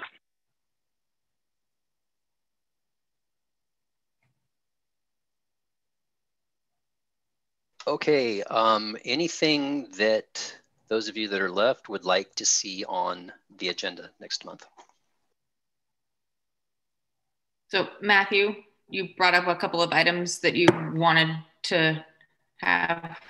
Are you still wanting those? No, I appreciate, yeah. No, I need to do that next month. I have some additional information that hasn't come in yet. So thank you for reminding me. But I guess question, so you want it to go on the agenda for next month, or you want it, okay. I'll bring it up next month. Okay. So yeah, thank you. Mm-hmm. Are we doing 2 meetings in November to cover the budget? I don't. Yeah, November 12th will be a deep dive into the budget, and then the 19th is the public hearing on the budget. I hate it when you say that. Wait a minute, what were those dates again? The 12th.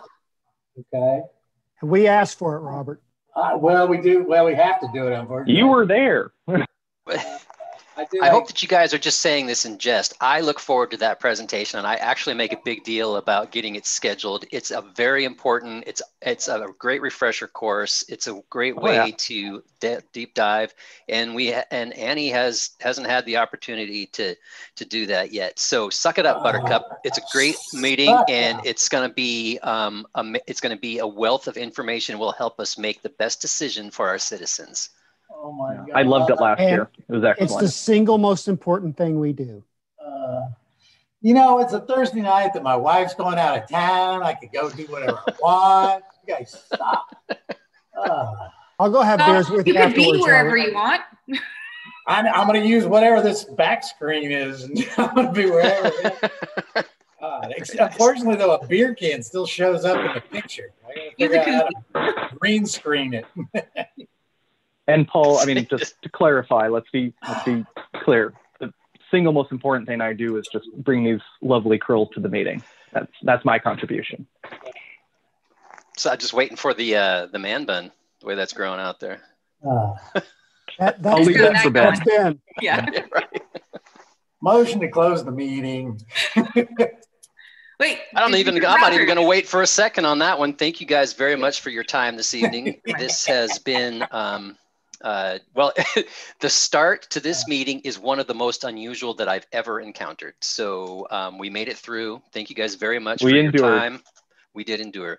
So we will be meeting again soon. Thank you guys very much for your time tonight.